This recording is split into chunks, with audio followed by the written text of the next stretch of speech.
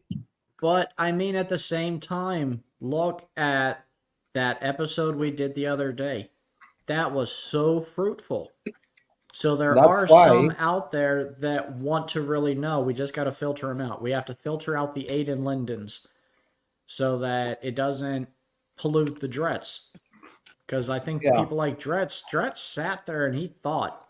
He's searching for truth. And Yeah, I I think enjoyed he having our knows. show with him because he was so open-minded to hear our side too. That's Yeah. what I think too. Like, that specific group of people, they have proven themselves within 5 months that they will keep calling their side scientific. Well, we've proven that it brings no evidence but fabricated evidence. And then they want each and every single member to come over there and go in the wolf's den and start trying to bite his character. Instead of, like, if Dustin gets a little bit his voice up, they will start being condescending and being like, okay, Dustin, please don't be like that. If Lupin doesn't hear the question because somebody's voice was breaking up because he doesn't care for a good connection and they're with their cell phone going out there, blah, blah, whatever they're doing, they will be like, what is it, Lupin? You didn't understand the question. And, that doesn't make any sense to me anymore. I mean, new atheists, those that really are interested, Patronizing. no. It's like, let them come here. Yeah. Let all of us be together like we were that day. Let them come here, and that way we control the narrative, and they can't run to their other buddies and all start squawking off word salads. Buddy, have that's what My I'm trying to grandma tell you, would like- call it. My grandma called it diarrhea of the mouth and constipation of the brain. Oh, I love her. She told me I had that, so don't Oh. love Yeah. too much, And Achilles. at that time, though, you did. You had a big prejudice for a certain group of people, and she was right in that moment. So she called it like she's seen it. That's true. Yeah, very true. And because she called you out like that, how much did it convict you to go and see if you were wrong or not? And look where you are now, because so much growth, so much growth. So And she wasn't biracial children. wrong. Don't So she forget wasn't that. wrong. She wasn't So- wrong at all. She called it. And it was like the most vile thing she ever said, because she didn't talk like that. Like, she didn't talk about bodily functions. She didn't cuss, nothing like that. So when she come out and told you that's diarrhea of the mouth and constipation of the brain, you just stopped and had to think about it. Like, wait, what did you just say to me? But Dustin, were you about to say something? Well, look, like I think that video gives a really good example of how to control the subtext and allow for a narrative shift, even if you're not in control. I made a lot of sub points in there that are directly related to his counter arguments that really just kind of cut him off at his knees. Yeah. I mean, that's good too. Well, but I loved the format of how we handled it the other night.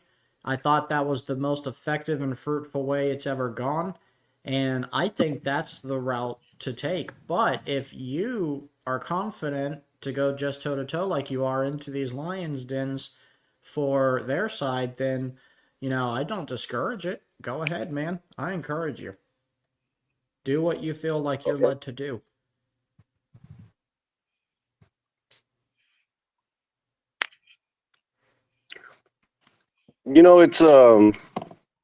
It's weird dealing with those atheists, man, because since they don't really follow the same kind of morality system that Christians do, you see them not only lie, but they like to steal. If you use a good argument or a good phrase, then you'll see them start parroting it or copying it in their own words and in their own phrases and try and like trademark it as their own, like they came up with it. But I mean, dude, all they do is just lie and steal. It's exhausting. Oh, so you mean they embody the spirit of Satan? Because he comes to lie, deceive, and steal too. So you nailed it on the head. It's real obvious. I mean, like you could say so, you could have a long conversation with them one day, and then the next day you'll like open up one of their streams, and they'll just be using all the words that you used in their vernacular. It's I don't know. It's like they got nothing original, so they have to. You know what you just made me think of, Lupin? When I was married to my narcissistic ex-husband, he used to do that to me. He would, whatever argument we had the day before, if I made a good point that stopped him in his tracks, the next argument, he would throw that word back at me. Yeah. Whatever it was, whatever the scenario, it's a defense mechanism for the narcissistic people. So that's all that is. And we're not talking basic narcissism either. You're talking about narcissism with an undertone of evil. So like a heart for Satan. It's a completely different level of narcissism. So you would love Achilles' input on this because he's a narcissist. A narcissist expert, an expert on narcissism. And we did, and I actually surprised him. Did you just raise them, Achilles? Did you just do that? I'm well trained. I'm well trained at them. That's all. I love them. They don't understand. They don't understand my love. Right now, somebody responded to me. I gotta show them. Here, Squirrely Whirly, look what I have for you. Come on, little Squirrely, take the nice peanut. Ooh, now I have a cute little Squirrely Whirly to pet and love and cherish and squeeze. I'll take you home and lock you in a nice little cage and never, ever let you out except to pet you and love you and hug you and squeeze you all up. Won't that be fun?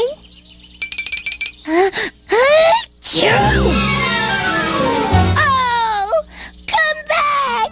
No cute little animal wants to be my pet. Oh.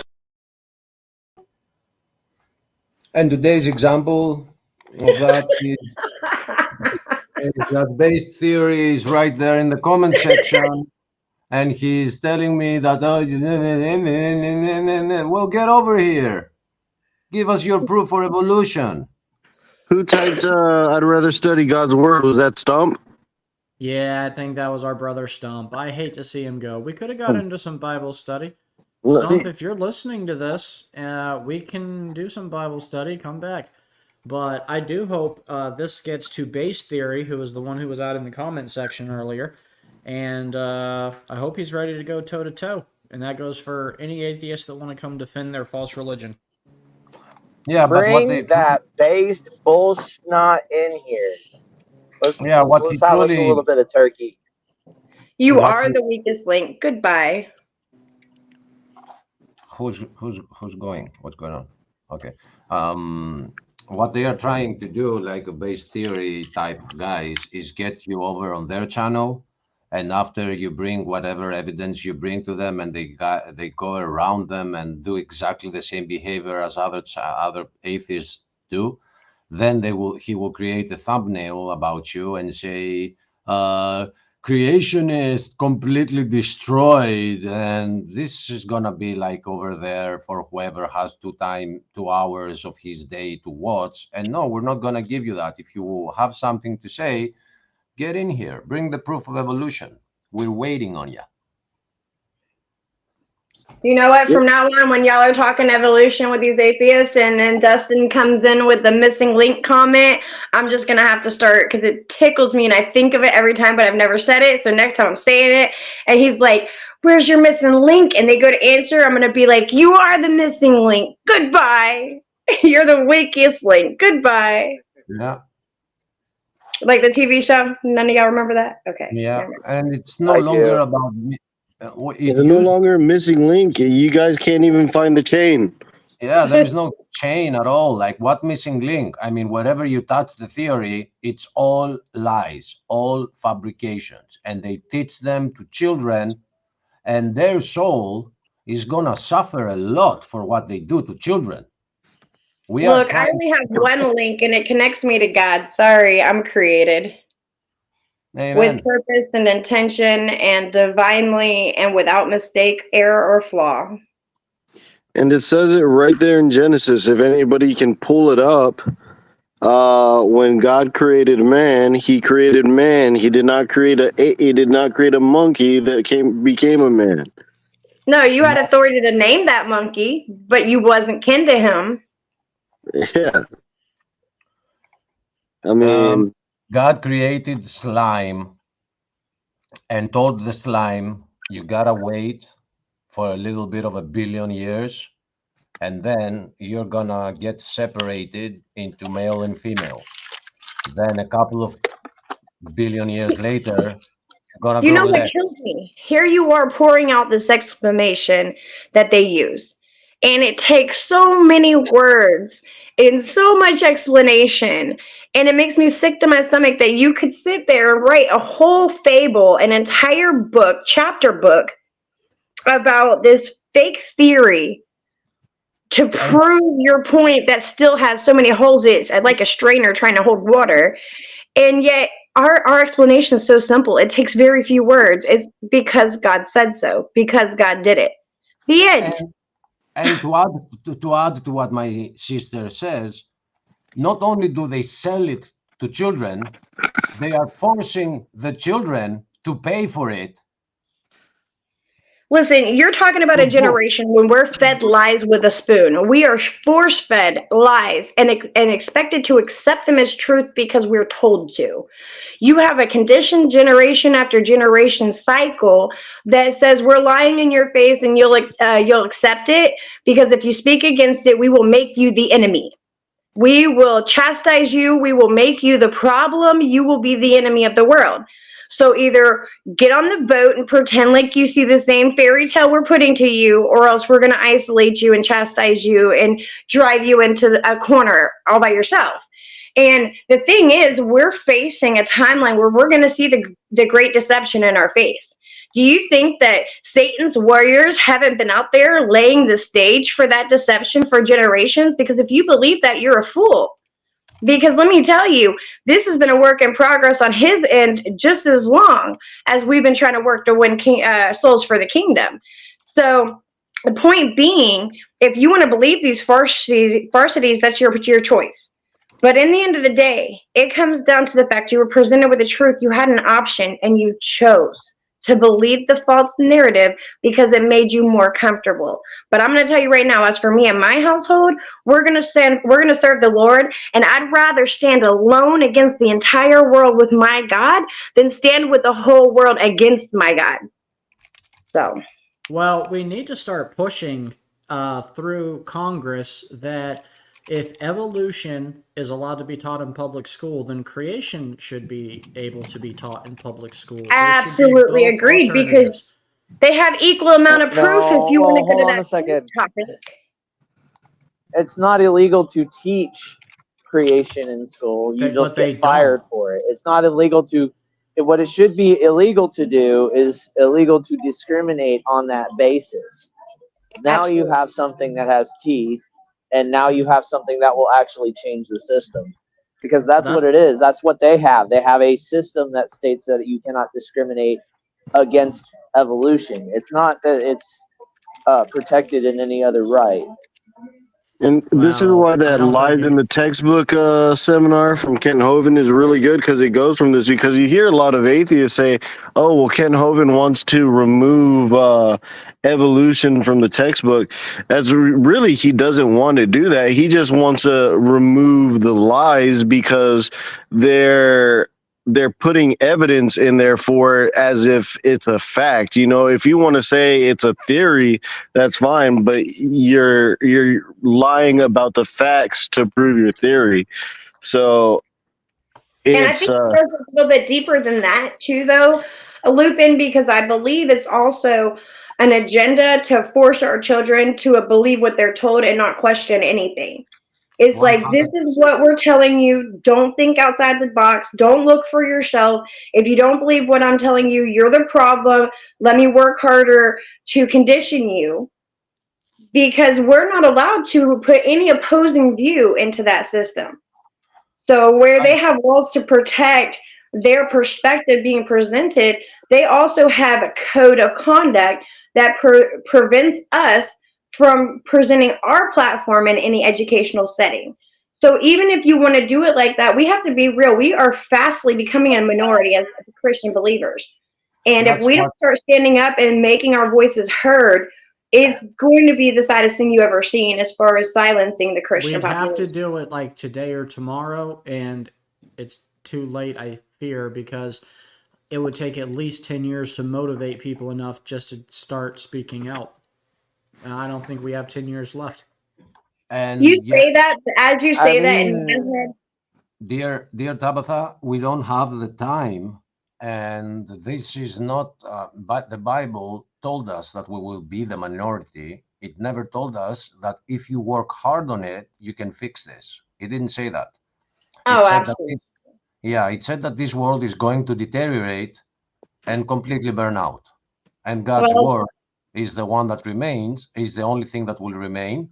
And whoever takes God's word and put it in his heart will be safe from the future. Because this is going to be a nasty future that is coming. And it has to do with the deterioration that we've reached the point. The whole civilization is like a bus that doesn't have any brakes. It keeps going downhill. And the driver is Joe Biden. All you hear is who's going to be on the driver's seat. I can stop this. I can stop it. I can stop it. I understand, but I do want to say this for all those parents out there that are struggling with this, because it hits you in the heart when you realize that your children are being mocked in the school system for their beliefs. They're trying to be silenced from even speaking with their friends about stuff they believe in. But yet you can talk about pornography or transitioning or all these other. If you don't mind, though, well, my point is you can talk about them. You've got to find keyword placements, though. Okay. Well, you can talk about all these other things freely, but you can't, it's a fact, you can't talk religions in school. So what we need to do is be super guarded of that, be aware of what they're teaching your children in school, encourage your children to talk to you if they're being silenced, and you have stuff to protect you too, though. Like I had with the issue with my school, and the teacher was stopping a class to chastise believers for believing in a God. I went to the school, And I informed them it's against my constitutional rights for them to be pushing any kind of religious perspectives onto my children, because that's what I'm allowed to do. And also, if they are not allowed to speak for God in school, they're also not allowed to speak against God. The name is forbidden from the school. The topic is forbidden from the school. So don't be afraid to go to your school and say, hey, wait a minute. No, as much as I can't come preach a sermon here, neither can you preach against it. Why are we talking about this here? If you forbid it, it's forbidden all the way around. And that is one way to give your kids a little peace of mind that we can stand up for ourselves too, and that we don't have to be completely silenced. If you don't want to talk about it with me, I don't have to talk about it with you, and that's fine. But at the same time, you're not going to be in my face pushing your propaganda, and I'm not allowed to rebuttal at all. That has to stop. We do have rights to stand up against it and make your stand. Don't stand silently and let your kids get bullied for their beliefs either. Achilles, are you sharing your screen? I'm sharing mine. Oh, I was gonna say you could just put it on mute and just play it, and then we could just be talking, and then like in 5 minutes we'll just see what he's saying, and then we could rip off of that. I don't mind doing that, but I want to start by playing it for 5 minutes, and then I'll mute it, but continue letting it play, and we'll talk about what he mentioned in the first 5 minutes. My suggestion is to always pause it and never mute it, because as he goes through screens, he says stuff that they should go out. But before we do that, should I play this like 2 minutes of this professor? Because no, you should be editing. I am. I'm right now exporting. I need 3 more minutes. Loaded. Yeah, I need 3 more minutes. So 2 hours and 45 minutes, Achilles. What up? 2 hours and 45 minutes. I know. Don't stress me more than creating an evolution show. I'm not trying to stress you. I'm just... let's play this video, and you can play that video after you finish your other project. No, it doesn't. It doesn't affect it, because if I you will swear play this. To me it doesn't affect it, play it. Oh, totally. Okay. He's Thank you all for coming out. Oh, this is I have an announcement to make at the beginning, and Paul, I sort of apologize for not telling you this sooner, but it has to be said. While I was doing preparation for this debate and looking up various things and trying to come up with various arguments and counter-arguments for the points that I knew or that I thought that Dr. Hovind here would raise. And I started thinking about all of the arguments that he'd made in the previous debate, all of the things that he'd said, all of the points that he'd brought up that I just found myself incapable of refuting. And I did a good deal of background digging into the claims and the statements and the facts that Dr. Hovind presented. When a university professor faces an inability to defend the position of evolution, there go Big Bad Mama and Bayes Theory and Mark Reed, and they're like, I can do better than the university professor. Well, I did thanks take in some part to his very excellent website, www.drdino.com, which I can highly recommend. And I started to think about the way I'd taught evolution in the past, about all of the students of mine, some of whom are here tonight, whom I'd bullied and brainwashed and intimidated, and generally tried to make feel bad because I couldn't get them to convert to my own particular mode of thinking. And I thought about the way that the senseless waste of taxpayer money for me to go in and act like an indoctrinator rather than an educator, and the way I've always insisted that my students accept this because it seems so right to me. Well, this is not particularly easy for me to say. It's not always easy to talk with your foot this firmly planted in one's mouth. but I want to make a public promise right now. I really don't want to make this a typical adversarial, name-calling, angry. How long after this profession did he delete himself?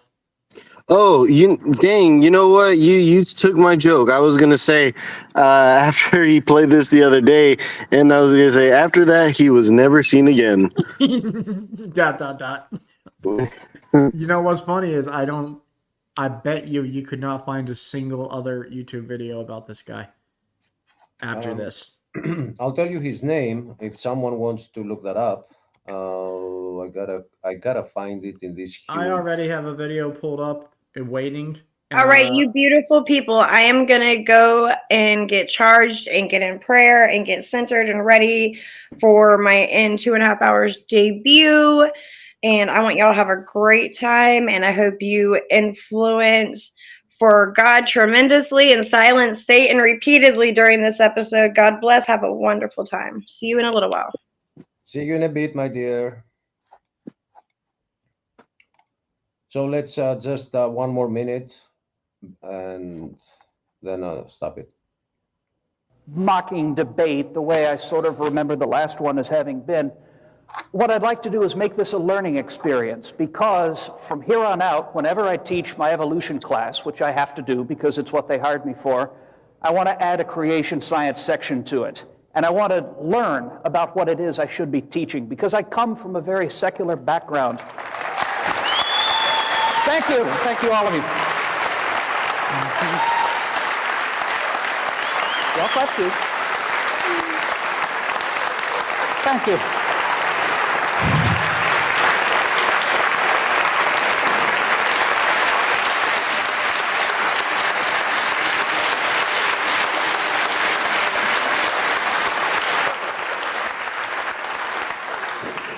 Wow. Thanks. Wow. Things still on? Great. You know, the high school I went to was a public high school.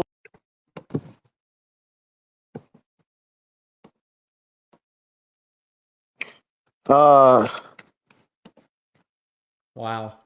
That's powerful. Yeah. Yeah, no, there's a lot of videos out there, and I looked up that evolutionist creationist that Claude mentioned. I saw a little bit about him, but I mean, the dude was a hardcore atheist. He's a very smart person. He did sequence the genome, the human genome. And during his study of that, he realized, oh, well, there had to be somebody that designed all this. You know, it's like there's so many examples of that. If you go out and look at them, they're all over the place. But the thing is, they don't want to search for scientists that have converted to theism. Look, During dude, the check out Dr. Ben Carson. He is the best neurosurgeon in the entire world, and he is a diehard young Earth creationist. Yeah, I really like Ben Carson. We're talking about he was the housing department secretary for Trump, right? That one? Yep. Yeah. Yep. Yeah, I really But like Ben before then, Carson. He was a neurosurgeon. Dude, best neurosurgeon in the world, and he's a believer in God. I mean, but they don't talk about Ben Carson's, and when they do, it's in a negative light, and it's never about his achievements as a surgeon or a neurosurgeon. Right, yeah, no, they'll focus on, like, I think he tried to, like, stab somebody. I don't know if it was a dad or something. He used to be, yeah, I mean... when he was young, like his young 20s. Yeah. Yeah, you're right. No, I think he had a drinking problem, right? And an anger problem because his dad left. Uh-huh. And I think maybe involved with gang. I forgot the entire story. I just know that he had a pretty troubled bringing up. But you know, that was God refining him through the fire, because, like you said, he's like one of the top neuroscientists out there. All right. I pulled up the video that you kept suggesting, the lies in the textbooks. Yeah, you just play it. All right. If there's any place in the next 5 minutes you want to stop before the 5 minutes, just say something, guys. They got too full and went over the top and washed out that canyon in a hurry. Any farmer that's ever built a dam to hold water for his cows will tell you, once the water goes over the top of the dam, it's all over with. That's why they guard the levee like crazy during flood seasons, don't they? Get out there with sandbags. You don't want it to even get started. It's gone in a flash, okay? This river flows down this way. Obviously, it started at the top. Must have been a big lake backed up there, too. Even El Paso, Texas is called El Paso because it's the pass, okay? I bet there used to be a big lake backed up behind El Paso that dried up and left the white sands of New Mexico behind. That's another long, interesting story. But if you look at Grand Canyon, it's pretty obvious it's a washed-out spillway, okay? Almost all rivers around the world come together at what's called acute angles, less than 90 degrees. I mean, the rivers merge and keep going the same, general direction. If you look at Grand Canyon, the rivers on the lower left are indeed merging at acute angles, less than 90 degrees. But if you look at the upper right, the rivers are flowing backwards. Why would they do that? The rivers run backwards, hit the main channel, turn around, and come back out the other way. It's called a barbed canyon. There aren't many places like this on the planet. Well, this is evidence that a lake is draining, and as the water's running off the spillway backwards into the channel, it turns around, or off the dam. Water runs off the dam into the low place, turns around, and comes back out through the crack, through the breach in the dam. Grand Canyon was not made by the Colorado River over millions of years. That is one of the lies you kids are going to face in your textbook. It's just not geophysically possible for that to happen. Now, are there any farmers or vets in the crowd that might know what this machine is? What is that, brother? That's a calf puller. That's a what? A calf puller. Once in a while, a cow has a hard time having that baby calf, and so they get the calf puller out, tie the cable around the calf's legs, and jack the calf out of the cow. You get a few tons of pressure on there, calf comes right out, no problem. Well, one day, this farmer was out pulling a calf. It was a breech birth. The back feet are coming out first. That's not good, but it happens once in a while. So the farmer had the calf puller out there, and he's trying to pull the calf out of the cow. And a city fella stopped his car to see what on earth is going on. And the farmer said, "Have you ever seen anything like this before?"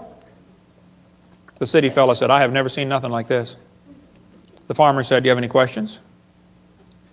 The city fella said, "Yes, sir, I have one question. It's been bugging me for 10 minutes. The farmer said, "Well, what's your question?"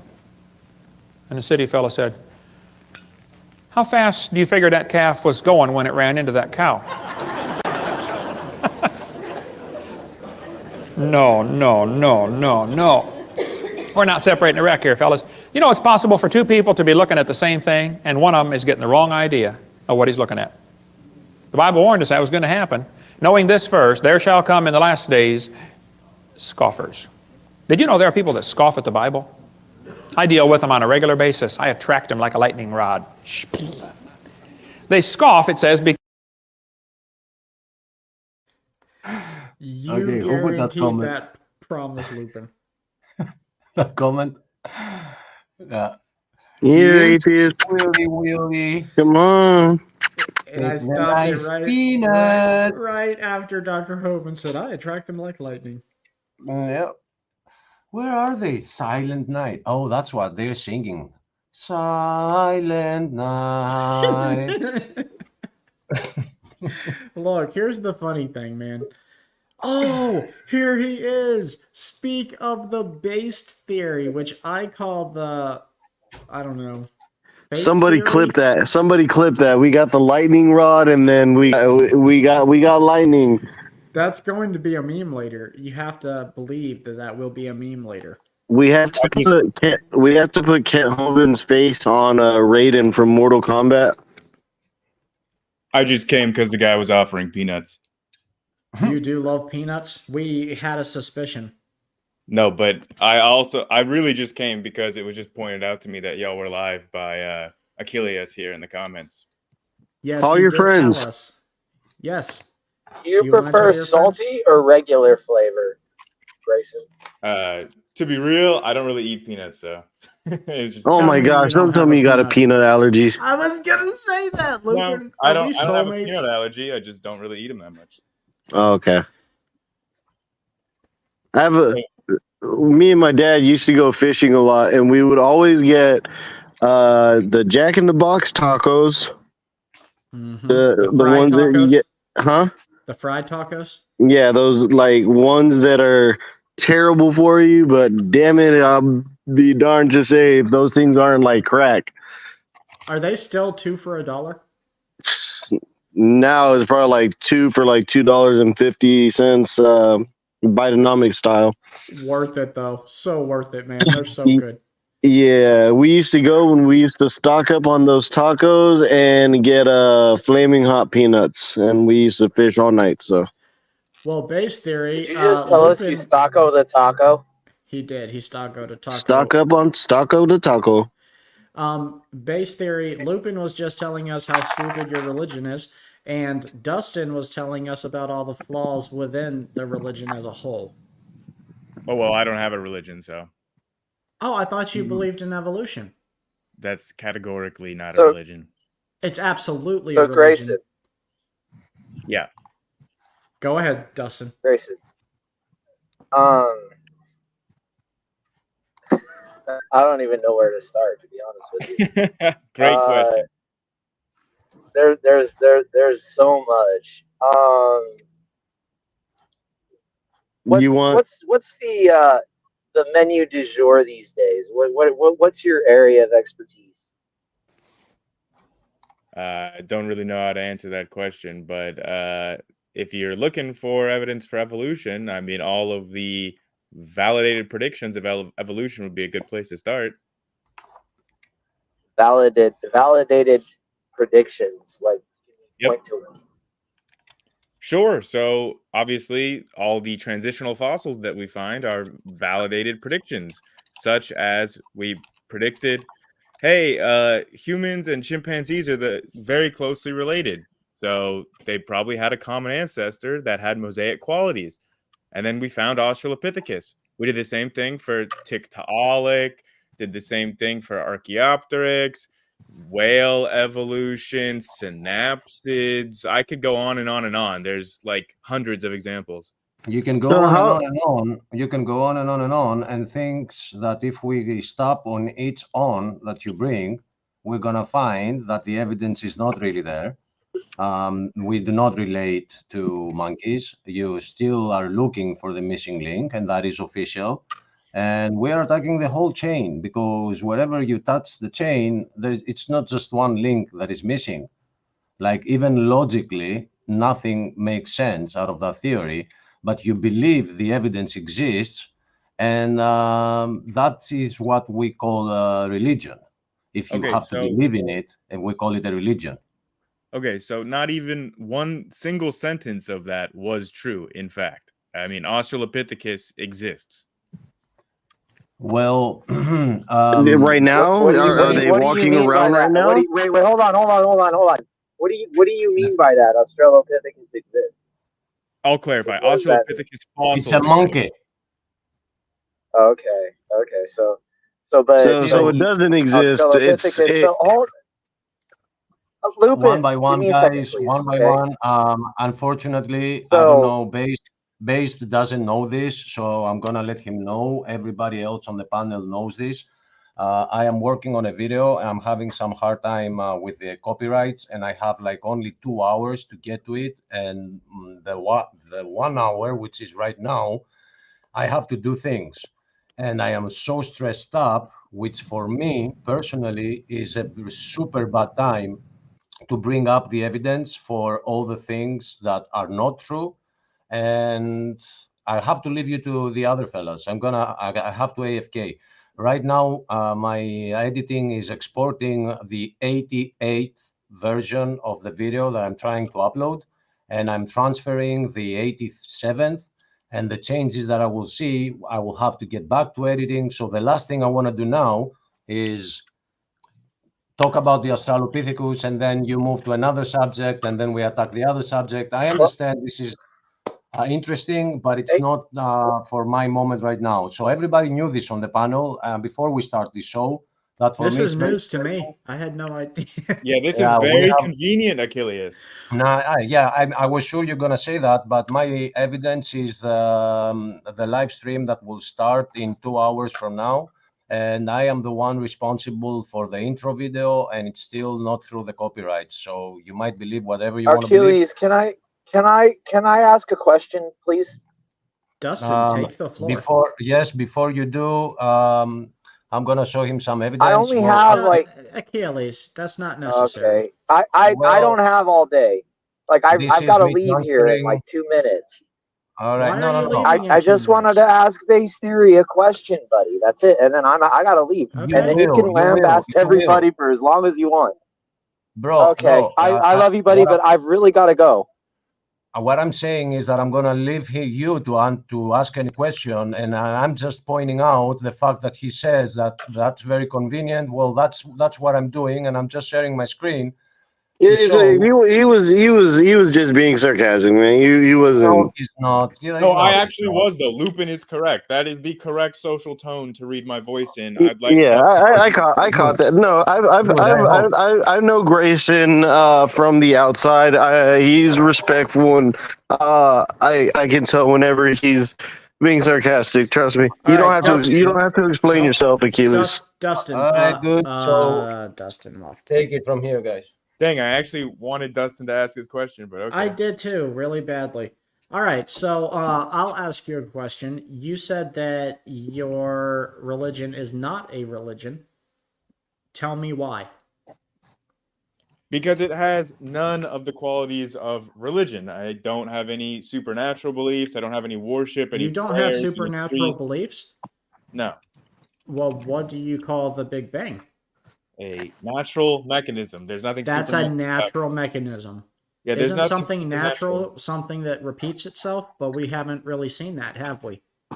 That's not a necessary criteria for something to be natural. No, but it is a really common one, though, right? Also, if it's not a miracle, what caused it?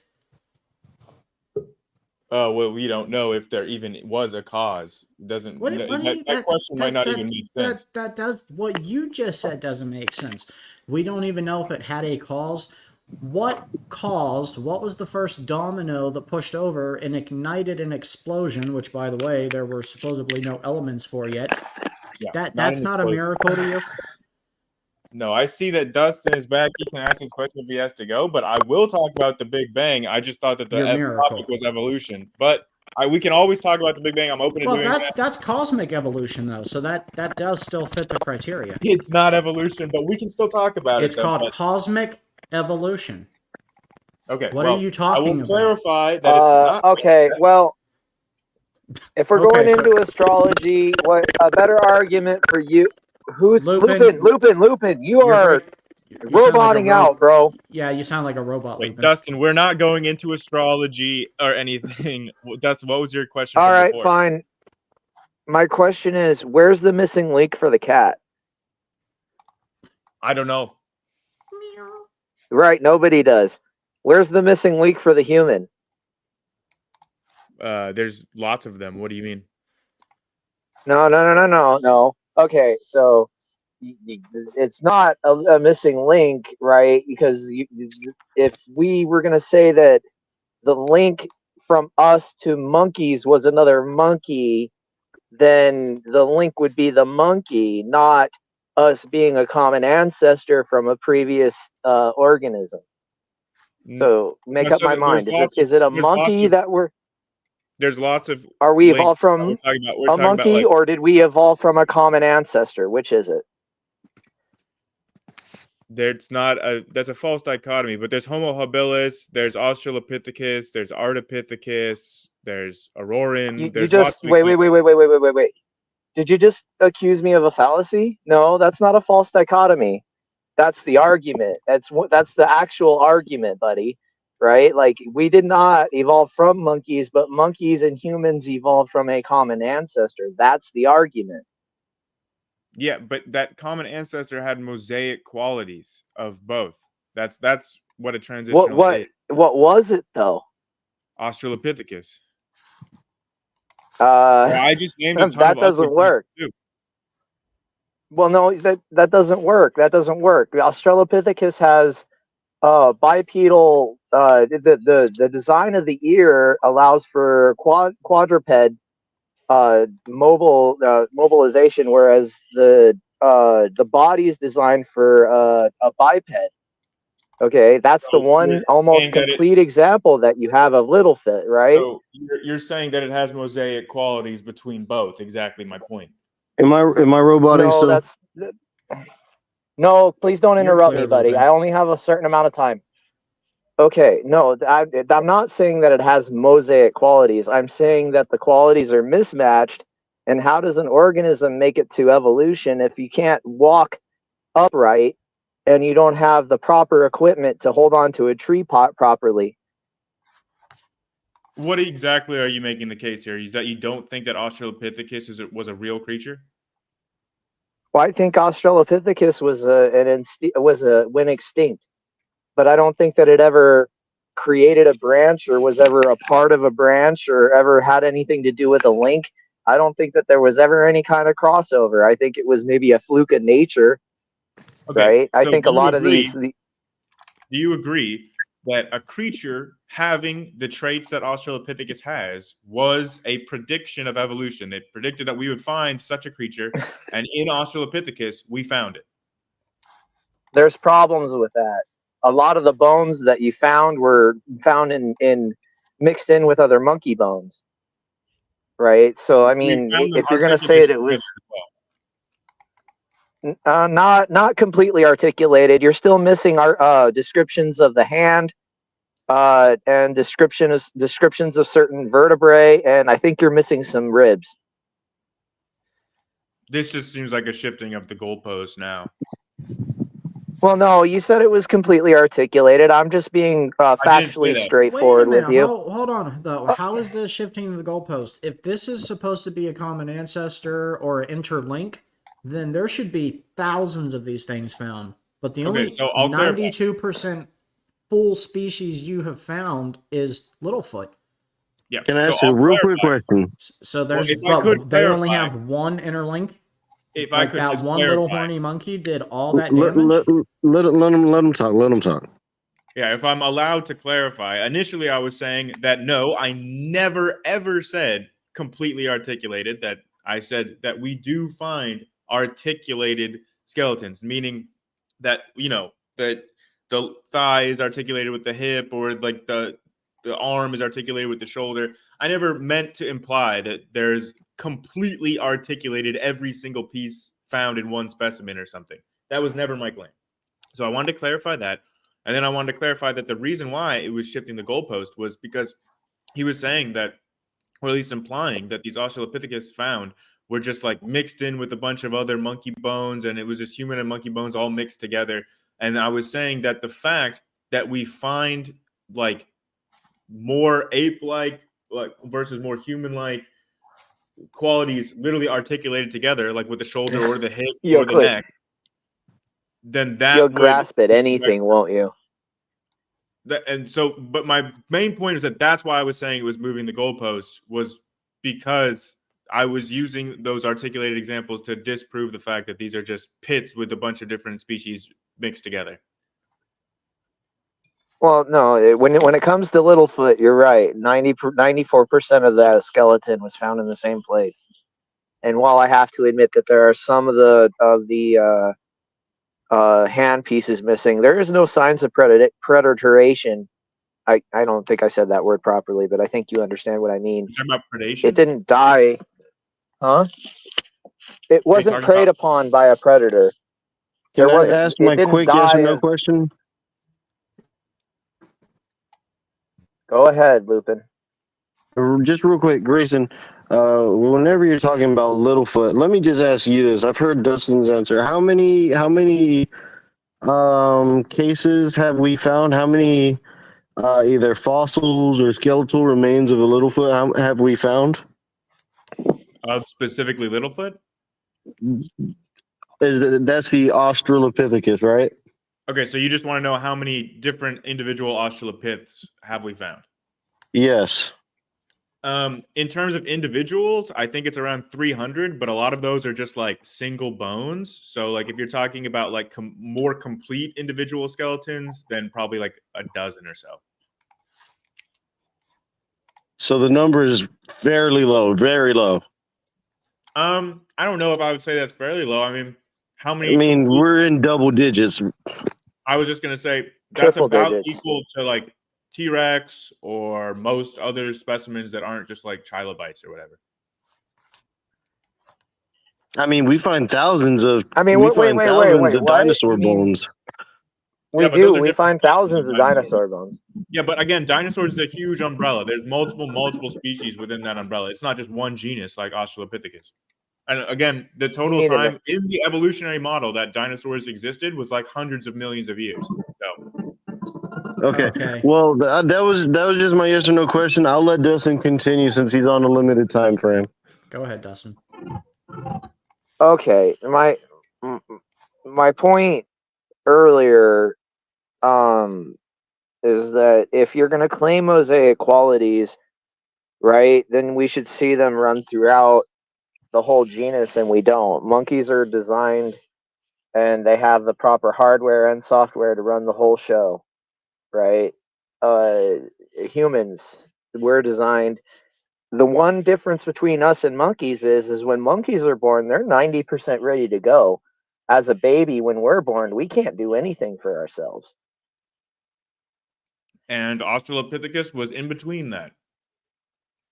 I don't think that that's the case. I think you're just making that an assertion because it supports your claim. Are you aware of the Dakika specimen? It's a very, very young Australopith. Have you ever seen a baby Australopithecus? I just described a fossil of one. And you know that baby could even survive on its own from the fossil? Well, we can see its anatomy.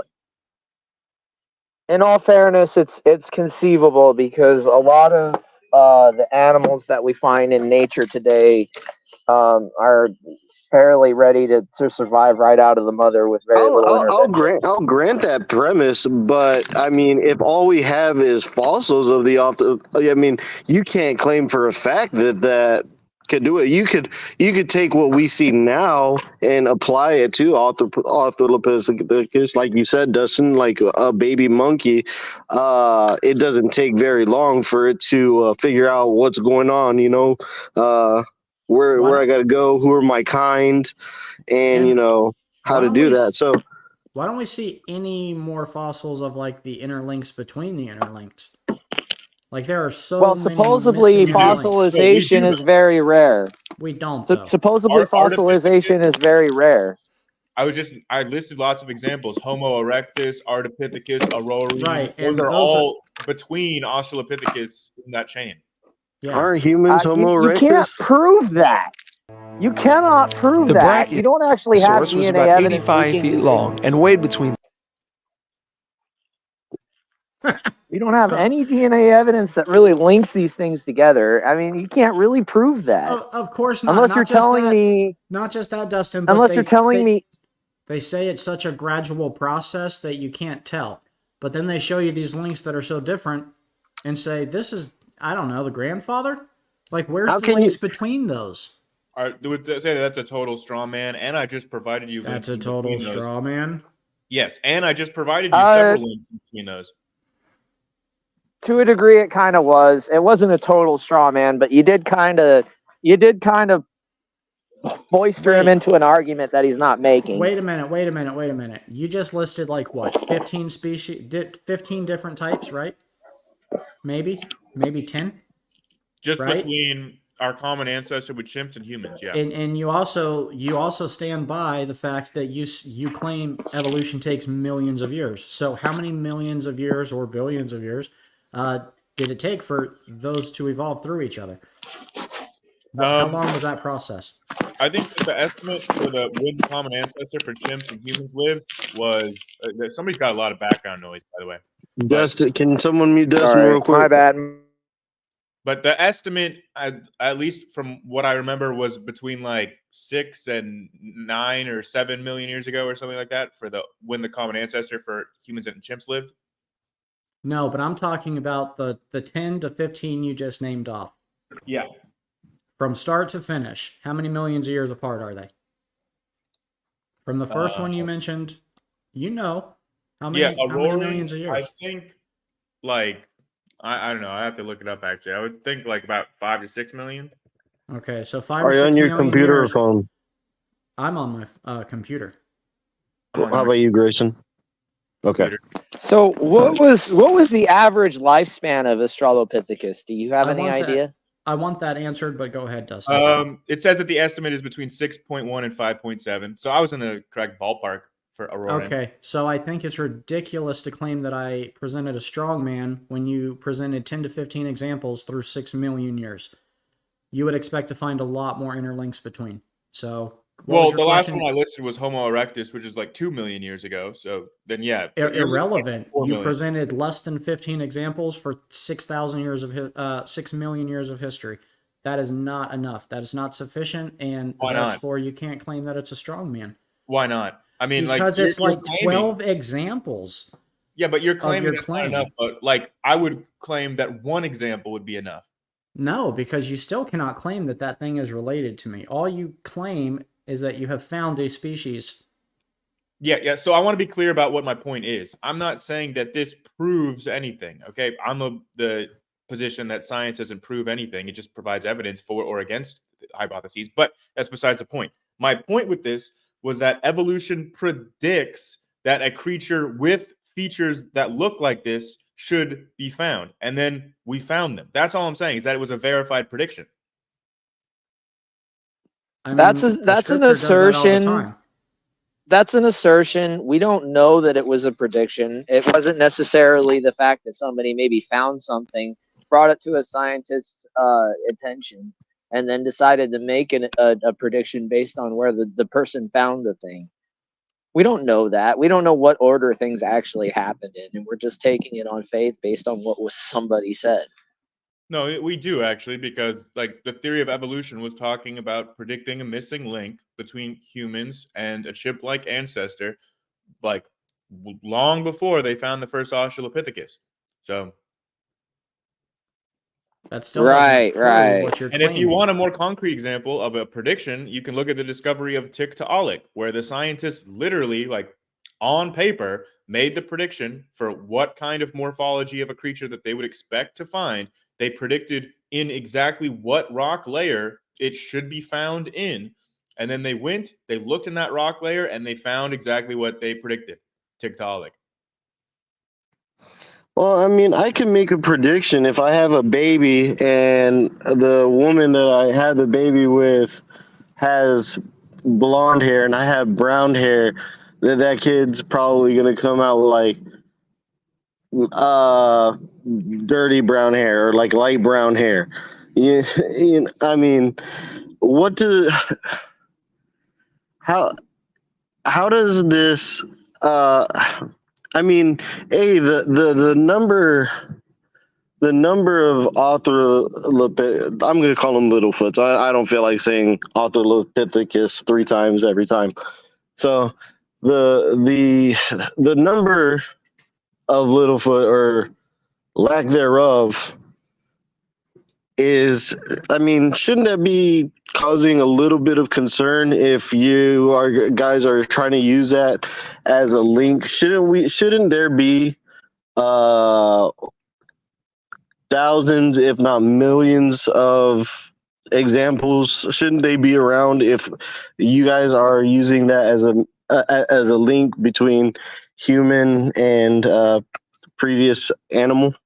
So what kinds of assumptions are going into your statement that we should expect to find millions of examples of this? Like, what is your reasoning that leads you up to that conclusion? I mean, if it was only a small population and they died off, there would be no chance for us to evolve from them. If there's not that many of them, there should be millions of them. There's millions of humans.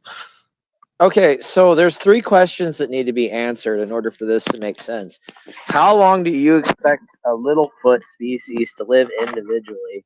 How many do you expect they would need in order to support their own civilization? And then how many do you suspect they would need to make it to millions of years in order to get to evolution? I think that a more pressing question than all of those, that the question that's really at the heart of all this, is how often does a skeleton fossilize? Well, I we knew you don't. were going to go to the Okay. rarity. If it's so rare, then how can we find a variety of different animals locked in a certain time frame that's based on its geological column position? Right? It's not as rare as you're trying to play it off. I think you know that as well as I do. No, it is. Fossilization. Fossilization is a fairly rare process. Us as creationists, though, we have a very good reasoning behind why we have so many fossils, examples of the fossils, because the flood would have created the perfect condition for fossilization to occur. And there hasn't been another flood, so we don't see fossilization hardly ever in present day. So before we get off Fossilization on the is flood or whatever, I just want to say that the conditions which cause fossilization are rare and environmental dependent. For example, we have virtually no fossils of any organisms that lived in rainforests. That's just an environment that does not fossilize very well because of things like the acidity in the soil, etc. If something Where did Littlefoot live? In like the savanna region. Anyways, so in terms of like what conditions will cause fossilization more often, yeah, being completely covered in sediment will have a higher chance of fossilization. Rapidly. Floods is a good example.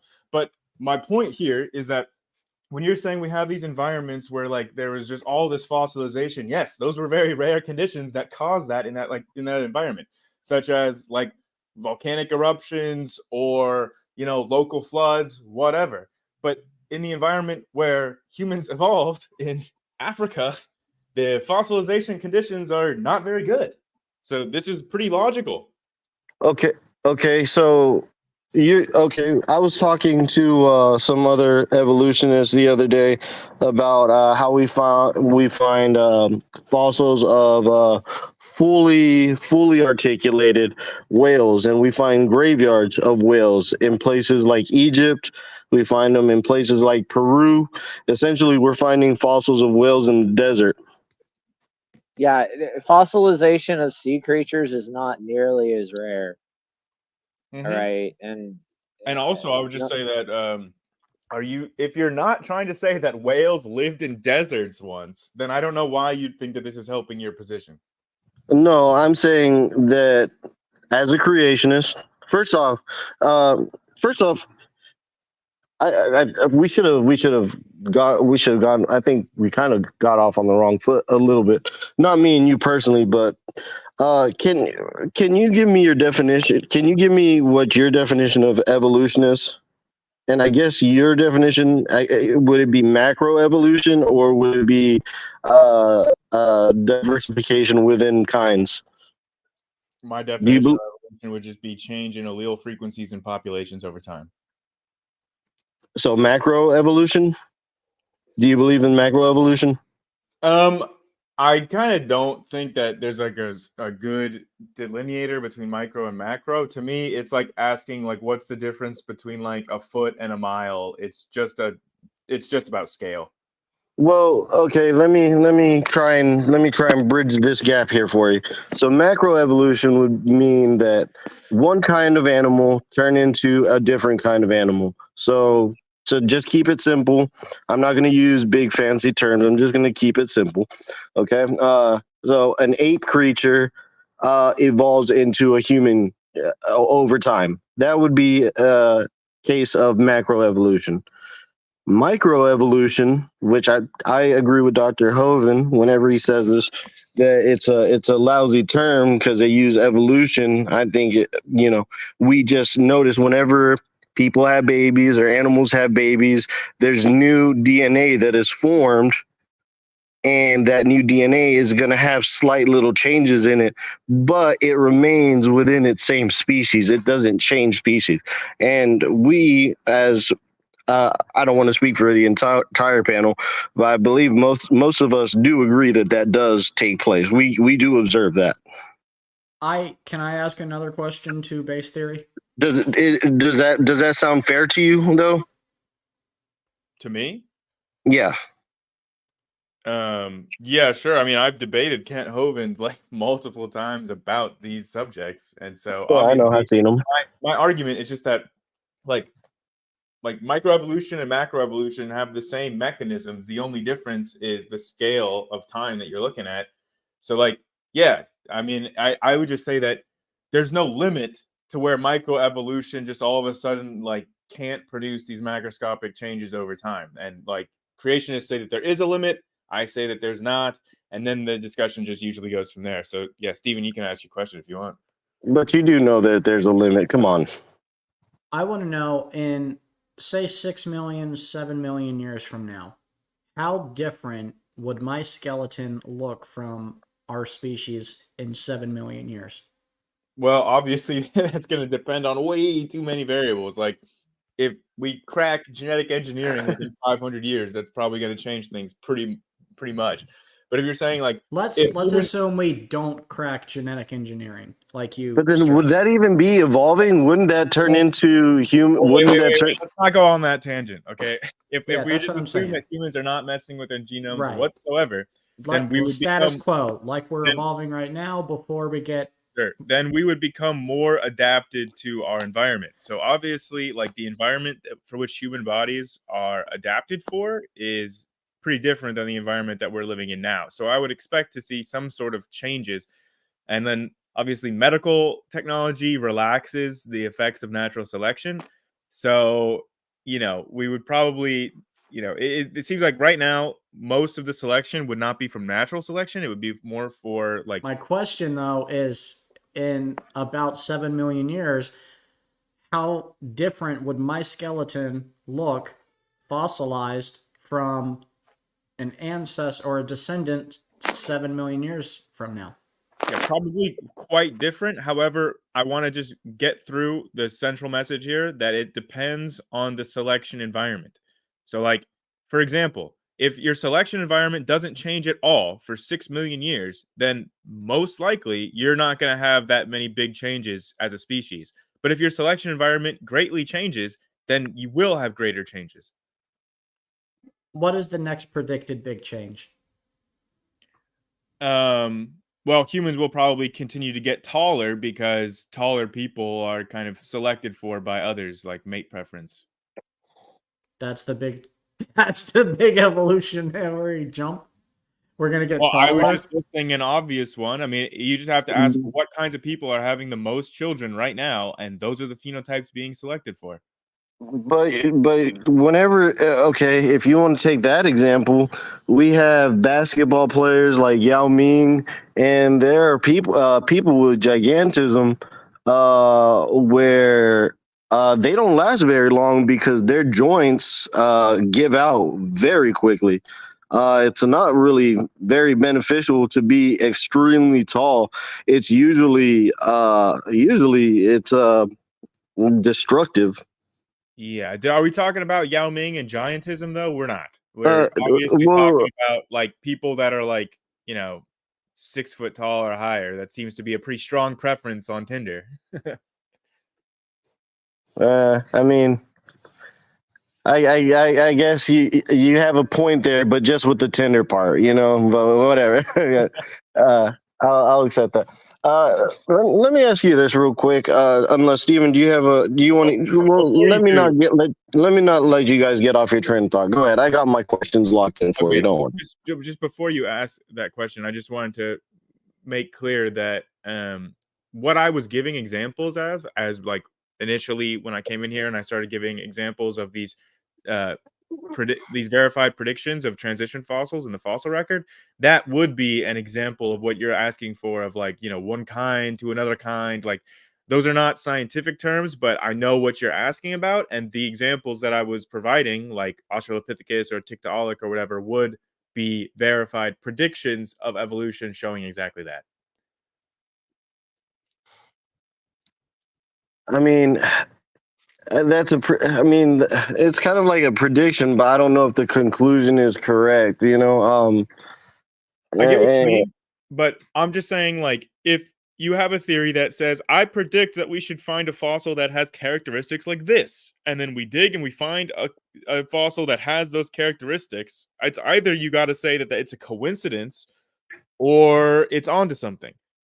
And like, I get what you're saying as like, well, we can't really prove, like, we can't do a DNA test on these fossils. We can't prove that it's like our direct ancestor or whatever. I'm just saying that you don't need to acknowledge that, hey, it has those characteristics, those physical characteristics that we predicted that something like that should have. So it's not like we're finding like if it was just the case that we're finding all these hybrids and there doesn't seem to be a pattern in it, and it's just like, oh, well, we found like a whale and a lobster hybrid. Oh, wow, that's super strange. But like, no, the fossils that we're finding that have these mosaic qualities are like blends that are predicted by evolution. We're not just finding random mixes of different animals. We're finding a pattern here. So I'm a dummy. Explain to me whenever you're saying mosaic qualities. Can you explain that to me on a I don't know. I can, yeah. You don't. I know what you mean. I can explain it simply. Yeah, mosaic quality is where like there's like a certain anatomical feature that is like intermediate between like two ends. So when we're talking about like humans and chimp anatomy, if they have a common ancestor, we would expect that common ancestor to have mosaic features that are like intermediate between human and chimp features. So like the anatomy of Australopithecus fits this example well. There are like dozens and dozens of different features it has that are intermediate. The one that I can remember fairly easily offhand, because it's very simple, is its brain case size. So like humans have a certain size for their brain case in their skull, chimps have a certain size, and Australopithecus is right there in the middle. And it's got lots and lots of features like that for like its arm's length, its ratio of its arms to its shoulders, like many different things. The positions of its foramen magnum, which is the hole for its neck in the base of its skull, that's in an intermediate position between the two. So it has all these mosaic qualities.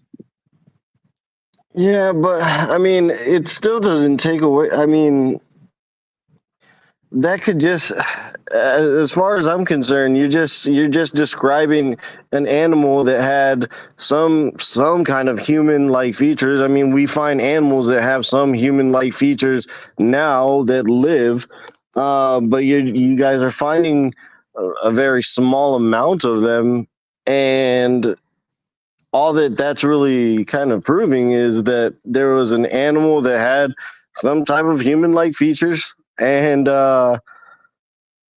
they went extinct. Yes. So to jump to the conclusion that they're related, that's a far leap. Right. Brother. So if you're only looking at this one example in isolation, sure. But when you're looking at all the various types of fossils that we find that have these mosaic features that were predicted, then it starts to be a pretty undeniable pattern. Okay, may I interrupt you guys? I'm AFK, but I came back and I saw that Steven says that he can't play the video, so I'm about to get to my computer, so that's whenever I'm gonna start getting real aggressive with Grayson. Okay, listen. I'm just playing. If I bring this to stage, We're getting worse.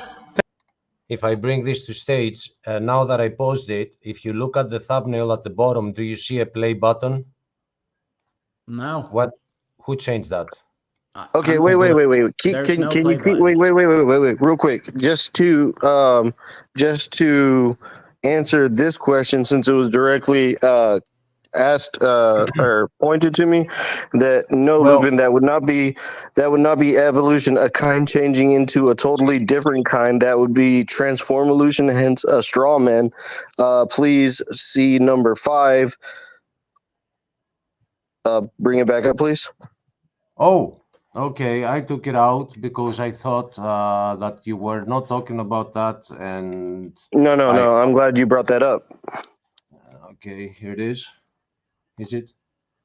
Please refer to number 5, macroevolution, changing from one kind into another. So no straw man there. That's just what Wait. macroevolution is. Your slide right there is a straw man, though. That's the thing. That's in textbooks. No, that's from Kent Hovind. He made that up. That's not a Is it? textbook.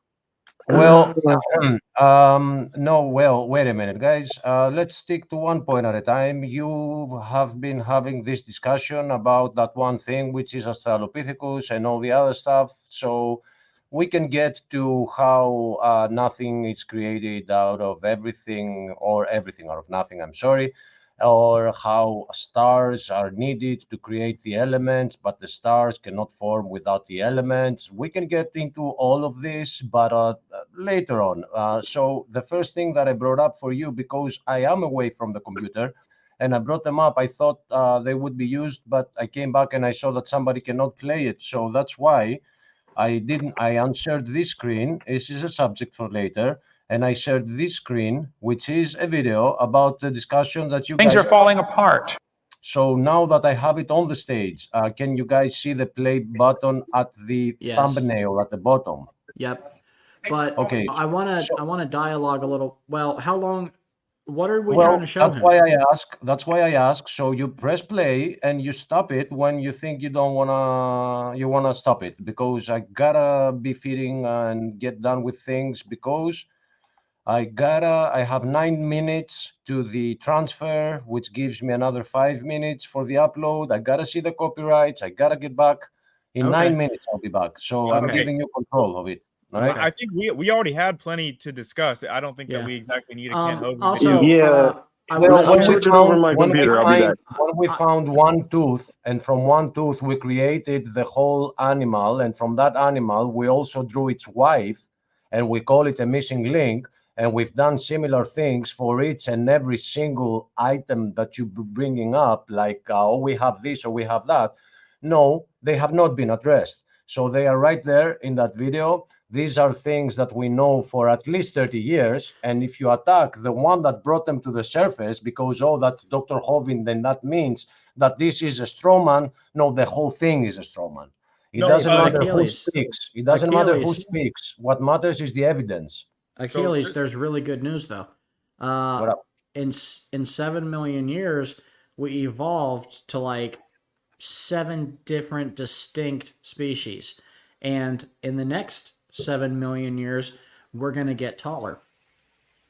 Yeah. So I just want to clarify that, like, Kent Hovind, I've caught him in a lie before, claiming it doesn't matter, my friend. It doesn't matter. It doesn't matter. What matters is what the textbooks are saying. That's what matters, and he's bringing them up, and that's what you don't like. My point is that it's not what the textbooks are saying, and I've shown this, like while talking with Kent, he has made a claim that, like, the evolution position is that we evolved from rocks.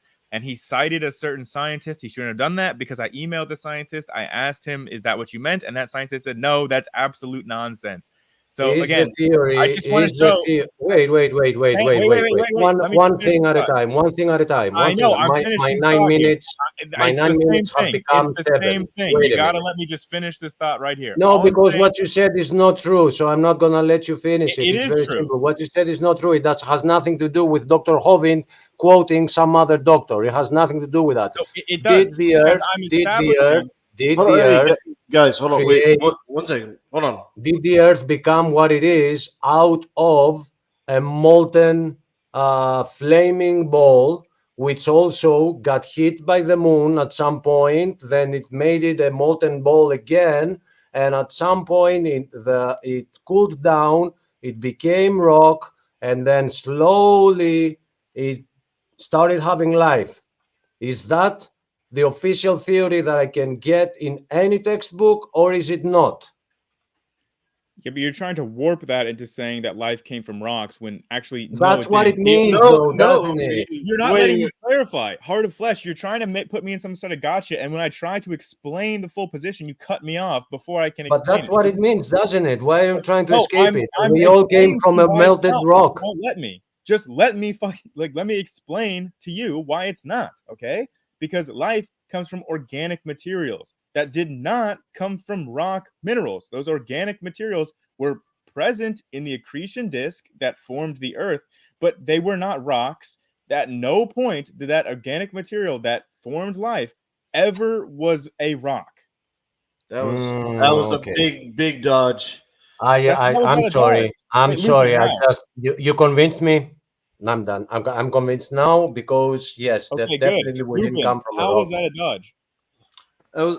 It was a dodge because what he's saying is that the textbooks do teach that the Earth at one point millions of years ago was very unstable, and the Earth was formed by it being by planets colliding or asteroid colliding with the Earth, and from there, by some chemical process that has not been explained yet, somehow life evolved. Now, some evolutionists are trying to say, "Oh, well, it could have been through lightning."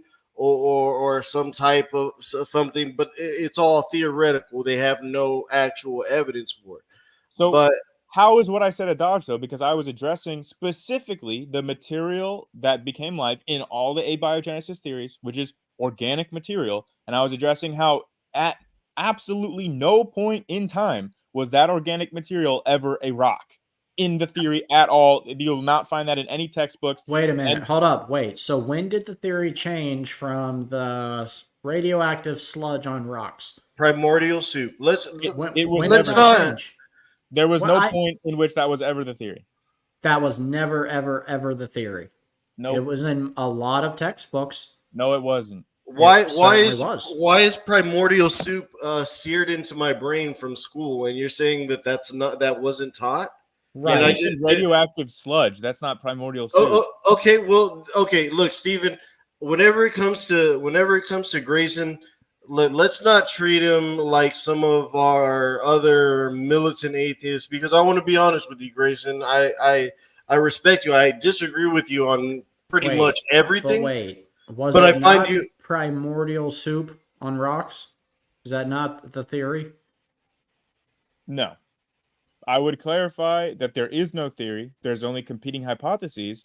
But at none of those hypotheses do they just say primordial soup on rocks. Like, that's a straw man characterization of what the hypotheses actually say. Where did we get the idea of primordial soup?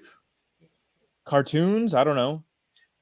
Come on, Grayson. Come on, brother. Let's be honest. Well, I mean, I've taken classes. Okay, I've taken like classes up to the college level that have textbooks that touch on abiogenesis, and at no All right, point so do they describe what you're talking about. What's our first ancestor? Oh, we don't know. But if you're talking about the last universal We common don't. ancestor, the Luca, we have at least some idea. But again, it's not like we have fossils or anything for this. This is just, a construction based on like shared genetic homologies. All right. I don't want us to try and belittle you, because like I said, I find you one of the more respectful people, even though I disagree with you on just about everything. I don't want you to feel insulted, and I don't think you deserve that treatment. So I don't think anybody's made any personal attacks towards him, have they? yeah, but whenever we say stuff like primordial goop and everything, it's being a little bit condescending. We'll say it. I said radioactive sludge. I mean, yeah, it sounds silly, but let's. It is silly, though, Lupin. It is. Even the primordial soup theory is a little silly. I've just been a bit like, maybe I've been too nitpicky with wanting people to use accurate terms, but yeah, I was mostly saying. But why do we have to accurately articulate so many of your hypotheses? But the reason I was being a stickler was because of the word radioactive, but All right, I will try not to use words like radioactive. I'm sorry that that's a part of my vocabulary when talking about these topics, but I will try to use less dehumanizing phrases. Would that be fair? If all you're talking about it with primordial soup is just like some sort of aqueous solution of organic and inorganic molecules, then sure. I mean, if you're going to be that ambiguous about it, And that's then like the mother of all life? I don't know if I would describe it as the mother of all life, but Okay, so like for us, we have Eve and we have Adam. What is your theory's Adam and Eve? What's the start? so the abiogenesis would have occurred long before there were any like male or female sexes. So it doesn't make sense to think about it that way. Okay, well, before Eve was made from Adam's rib, it was just Adam. So who's your Adam? How about that? I don't think that you could just delineate it as being like. See, that's my problem with respecting evolution, though. Like, I can respect you as a person, Grayson, but you can't accurately and clearly articulate anything at all about your belief. It's a religion. I'm trying to, but yeah, but even when you try, it's just it's scapegoats. I don't think it's scapegoats. I'm just getting cut off. Like, I mean, I was like 3 words into that sentence. Grayson, is abiogenesis an absolute fact? No. I mean, it's not even a theory. It's like a competing hypotheses right now. Can you see the screen? Which one? The one on the left or the one on the right? Both of them. So yeah, you can see the screen. Okay, the one on the right. Okay, yeah. So it's a theory. No, it's not a theory. Abiogenesis is the theory that life comes from non-living things, but the transition from non-life to life has never been observed experimentally. Do you at least agree with that? You don't agree with that statement? I do not agree with that statement. I mean, it sounds like that's like some sort of AI summarizer bot that you have right there. I mean, it's a Google. So then what? So wait a minute. Hold up. Aren't those AI summarizing bots programmed to use? Yes. Come on, man. No, okay. They produce inaccuracies all the time. I don't know if you actually use ChatGPT, but I use it pretty regularly, and it's wrong literally all the time. So look, I have another friend who comes on my show. He used to more often and not in a while. His name's also Grayson. We refer to him as Good Grayson. No offense, you're bad Grayson. But Grayson comes on the show, and he trained a ChatGPT program to debate with him from the young earth creationist side. And in order to do that, he had to input all the arguments that it could use against him. And he used all of Kent Hovind's material to debate him. And that's so fine. You have to program these things with the argument. So what are you talking about? What I want to just your say, guys' belief. What I want to just say is that I have trained ChatGPT to disagree with me that 2 + 2 = 4. You can literally, if you put enough input, it will say literally anything. Okay, let's take ChatGPT out of this. This summarizer, which uses AI, sure, but it is using AI and it's pulling its information from Universe Today, Sciencing.com, and Wikipedia. So there is a theory of abiogenesis. Now you're saying you don't agree. I'm saying that is wrong. It's okay, so then tell me what abiogenesis is. Again, it's like I think that the problem here is that the idea of what a scientific theory is maybe going over the heads of the conversation here. Like a theory has to be like supported by a lot of evidence, or else it's not a theory. Like for abiogenesis, we have hypotheses for how it could have occurred, but that we don't have anything that would be called a theory. Scientists working in the field would not call this a theory. So what are you trying to? Are you trying to say that abiogenesis is not a thing? Oh, it is a thing. It's just not a scientific theory. So none of this is taught in public schools? There is no theory to teach in public schools. Like what is taught in public schools is like abiogenesis is the origin of life, and here are some hypotheses for how that could have occurred. Mm-hmm. So I don't think that anybody disagrees that at one point life had an origin. Like, I mean, unless you think that life was just infinitely existing, which I think is a very minority position. So like in everybody's worldview, life had an origin at some point. The Well, name of in this your is just abiogenesis. in your belief, isn't it kind of eternal? You believe in an No, eternal universe, don't you? not eternal life. But you believe in an eternal universe? No, And eternal I life. don't. Eternal didn't the life. No, I primordial don't have soup any. start from space dust? I do not have any beliefs about the eternal universe versus the universe having a beginning. I'm agnostic on that position. What's your idea on the Big Bang? Is it start of everything, or is it the rapid expansion? Well, really There's, quick, are you an agnostic? sure, yeah. People would probably classify me as agnostic or an atheist, whatever. I don't have a belief in a deity, but I don't have a belief that there is no such thing as a deity either. So some people call me agnostic. You do acknowledge that there is a possibility of God, of a God. Yeah, There. sure. Okay, all right. That fair enough. Go ahead, Stephen. You could re-ask your question or continue. No, I'm good. Well, I understood. that was a good I question. understood what Stephen was asking, and my position is that we don't have enough information to know whether or not the Big Bang was the beginning of everything, or was just a transformation, or whatever. What if there was something before it? We just don't know because we don't have a working theory of quantum gravity. I mean, So it's not like Grayson, at can some I ask point. you another fair question though? Okay. Because to most of my questions, I've got we don't know. We don't know. We don't Yeah. know. And because there's so much we don't know, I understand that you don't want creation taught in public schools, but since almost all of your answers are we don't know, why do we have to teach these hypotheses in public school at my expense? Or So why I'll can't we clarify also here. teach creation? I think that you've been asking specific questions that you know that there's no scientific consensus on. So if you're seeing a pattern, that might I'm be just it. But picking things I also randomly out of the air, and it just so I don't happens think that on that you are, all of but them there's no. Well, I don't care if you think it's true. I'm telling you. I can confirm we did not plan this out with any sets of questions. We're just asking you questions to get your answers and to see what you think. And so I was trying to. we're not asking you pointed questions. I know, but he asked like he brought up a lot of information. I was just trying to go point by point in addressing what he was bringing up. So okay, let's try and break it down.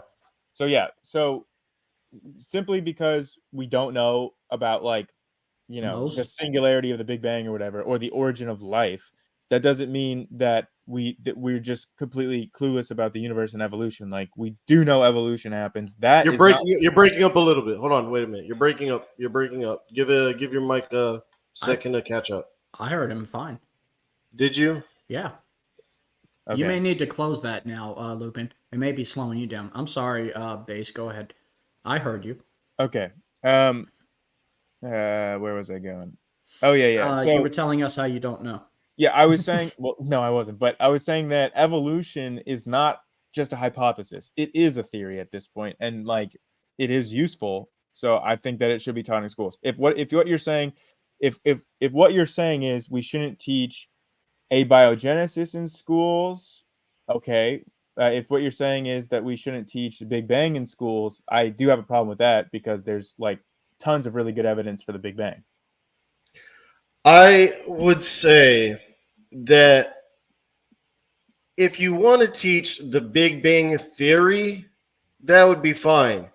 But the thing is, they attach evidences they state it as fact when they're not fact. They haven't been proven. So if you want to say, if you give me a few minutes, I can look it up for you. I have to pull it up. I just got on my computer. I can do this a little bit better. It's actually in this video. Ken Hovind pulls it up directly in a school textbook. And I don't just get all my information from Ken Hovind, but I do like Ken Hovind. So you may hear a lot of things come from me that may reflect from Ken Hovind. But trust me, I've looked into many different scientists. I've looked into a lot of different scientists. I've looked into secular scientists, creationist scientists, all different types of scientists on these answers. But let me find it for you, and I'll get back to you, okay? Okay. Stephen, you can continue. I mean, all of my questions are weaponized into assertions, so I mean, I'm afraid to ask anything in case I offend our guest. Oh man. Okay. Well, I'm not like that easily offended. I just don't like being talked over, which was mostly Heart of the Flesh doing that, Achilles, not you guys. So I think I don't, think I did some too. yeah, you did a little bit, but it wasn't anywhere near. Anyways, some of the things that he was bringing up, like we can shift more to the Big Bang now if you want, but just to address one thing that Achilles brought up about stars and formation of elements, he made an assertion that a star, you can't form a star with only one element, but I don't see any reason why not. Like he just kind of claimed that, and I don't see any reason to Well, believe because that. don't we find multiple? Isn't it the hypothesis that there's multiple elements within a star? So if It's not one just, that's not just element, a hypothesis. I mean, that's verified by spectroscopy. But the idea okay, of saying that a star cannot form with only you've one got to element. stop being such a stickler if we're gonna have like. Can I make a request? Okay. Can we not get into stellar evolution? Let's stick to natural evolution. Can we stick to on Earth evolution? I don't even know why we always let it get so far though, because they can't ever get past stellar evolution. What we refer to as cosmic evolution. Okay, so I mean, even Kent Hovind differentiates cosmic and stellar evolution, but again, these are not scientific terms, but we can talk about them for the sake of the conversation. those are interchangeable. You could say cosmic evolution and stellar evolution is the same thing. Okay, so what's going on? Why am I hearing that? Achilles had a lion in the background growling. So, I just got back and there's still a block, so I pressed play to see. I didn't even see if I was muted, so I'm sorry. I'm not here. I'm trying my best to get this out. The show is like in an hour and a half. My friend Based, there are so many things we can touch upon. I really apologize for today. It was the worst day, and this video was not planned. What we are going through right now, so you can blame Steven. Hey, Achilles. Okay, hey, look, man. Why don't you drop the video editing? Let them use my intro. Let them because use. in life, I have priorities. Okay, and fair having enough. our two girls having a preview today, premiere, and having them without a show in order to debate things that I believe you can handle. You don't need me. I would, if I was here, fair enough. If I was here, I would bring up the picture of from an official textbook. I will take a picture with my camera of an official textbook that shows how the Earth was fiery rock, because that's why we are going to evolution, to the evolution of stellar evolution. We're going there because they are saying that this is how life started, from things that were around the Earth and then they formed on the Earth. Achilles, but the whole thing connects to the stellar evolution. I mean, Fushka. Achilles, did you hear? And it's not my day. It's definitely not. But just go. Did you hear the latest claim, though? Did you hear the latest claim? The latest claim is that the stars started by one element. Although we observe multiple elements in the stars now. Who said I would like to clarify that was not my claim. That was pretty much what you claimed. You want to No, it wasn't. re-elaborate? Yeah, my only claim was that there was no reason to think it's impossible for stars to form from one element. Like even at the beginning, like you don't just have hydrogen. You have didn't hydrogen. You say helium, all lithium. the evidence? Didn't you say all the evidence points to multiple elements within these stars? You said that's a proven thing. You said it's not even a hypothesis, right? That there's multiple. So if all the evidence points to multiple elements, and how can you then turn around and say that it's a possibility, which we have not observed ever, that a element started because of our understanding of the mechanism of star formation, there's no requirement that it be multiple elements. You haven't ever observed it, though, right? Yes, we have observed it. We have. Yes. When? Can you pull up a source? Sure, I would love to see I'll be this. happy to. I'll show you a picture of a star forming. How about that? We're not claiming about a star forming. We're saying with one element, based off of one element. Okay, well then I didn't understand what you were asking about then. Okay. All right. I thought you were just saying, have we seen stars form? Because we understand the mechanisms by which stars form. That was a great switch. That was a great. And Well, that's that's what I our genuinely claim. thought you were That was talking about. that was graceful. Grayson. No, that's what I thought you were asking about. Uh-huh. Did I hear Achilles here still? Yeah. I'm just no. I'm Achilles, get out of here and go and edit, okay? no, If right you're not now gonna I am use- editing. I am editing. I if you're cannot. not gonna take my advice, you get out of here and go and edit. No, I'm here. I'm editing Put- now. But Put 100% into that. the thing is that no, we haven't seen stars forming, and that's our problem with the whole theory of everything that you have, is that it's all like theory. You just said we understand how it happens. Yes, but from understanding to the actual practice of it, we gotta see it form. There are like 11 trillion stars, quadrillion right now that we have discovered, and we can see supernovas.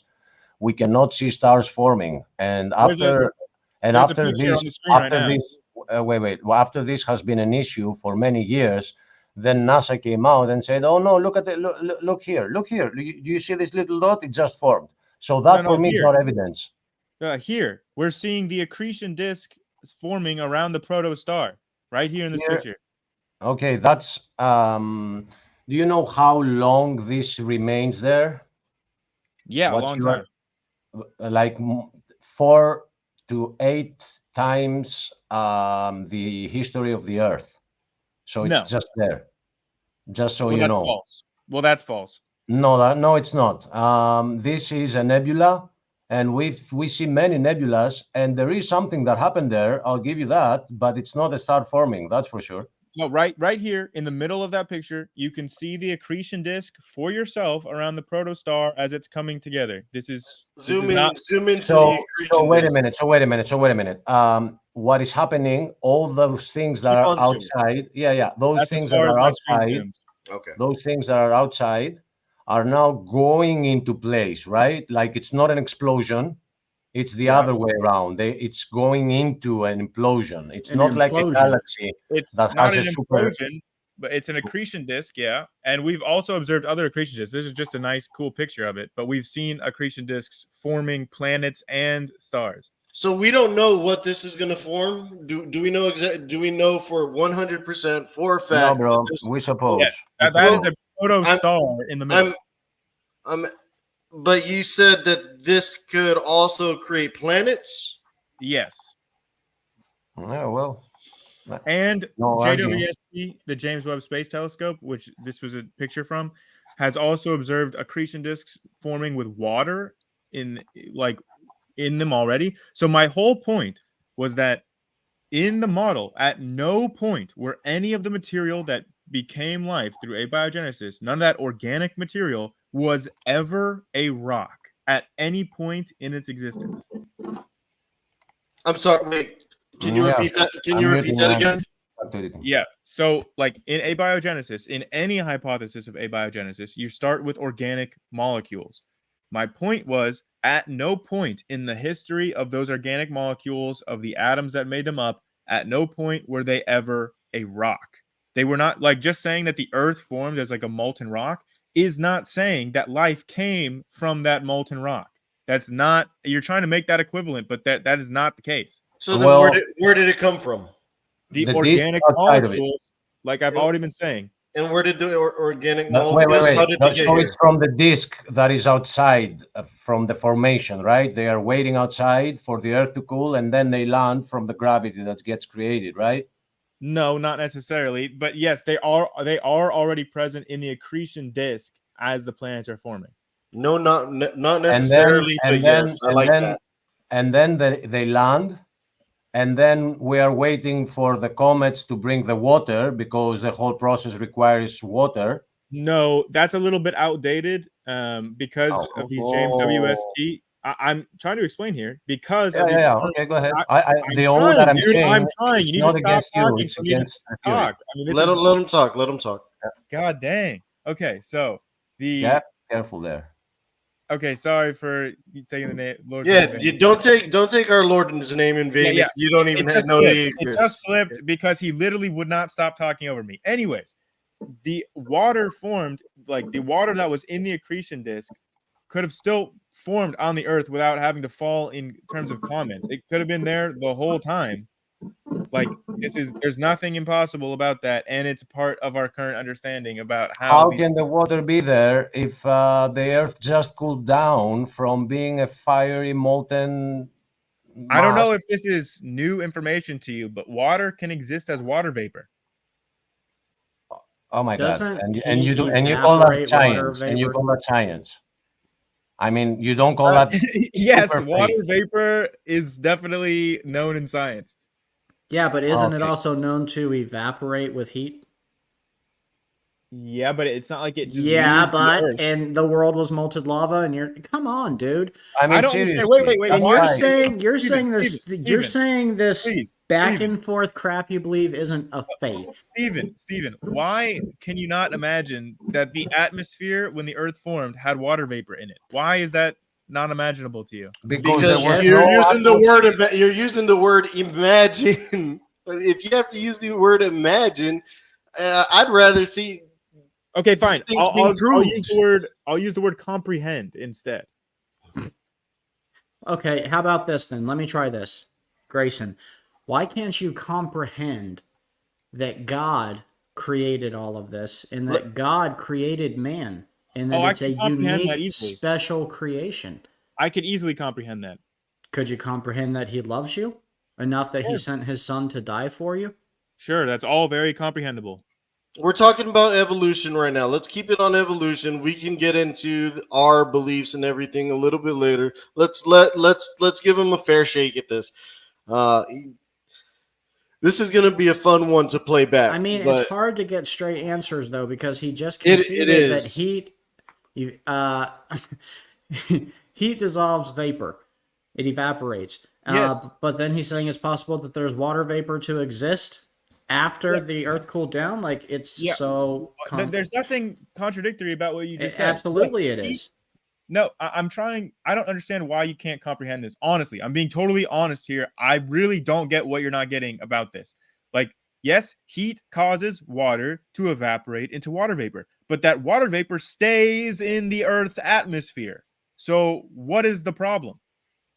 Okay, so I understand what you're saying. You know, that goes back to matter cannot be fully destroyed. It gets converted into energy, or things do not. Things. Can somebody help me here, please? Because now I'm struggling to think. Yeah, you're just talking about the first law, thermodynamics. Energy is neither created or destroyed. But again, Yes. Okay. Thank you. that's only a little bit related. I mean, the point is that like the atmosphere stays on the Earth because of gravity. So again, the molten Earth, even if it's molten, still has gravity. So again, yeah, it heats up all the water. The water evaporates, but the water doesn't leave the Earth system because it's still in the atmosphere. And where did the water come from if the Earth is molten? The water was already present in the accretion disk that formed the Earth. And we have observed this directly with accretion disks that are forming planets with the James Webb Space Telescope. We find water in the accretion disks? Yes. That was a new discovery from earlier this year with the James Webb Space Telescope. Do you mind finding me that article? Okay, sure. And here, while you're doing that, let me ask you this.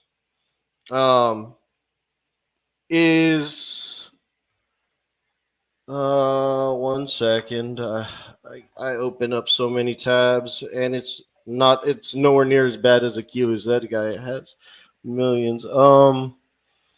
Is evolution okay, so is evolution you would say evolution's a theory? Yeah. Okay. So then why? And let me ask you this. Now, hold wait, on. let me finish my point. I haven't been able to say. I absolutely will. I promise. But you have to define that term because the way they use theory and the way we use theory is not the same.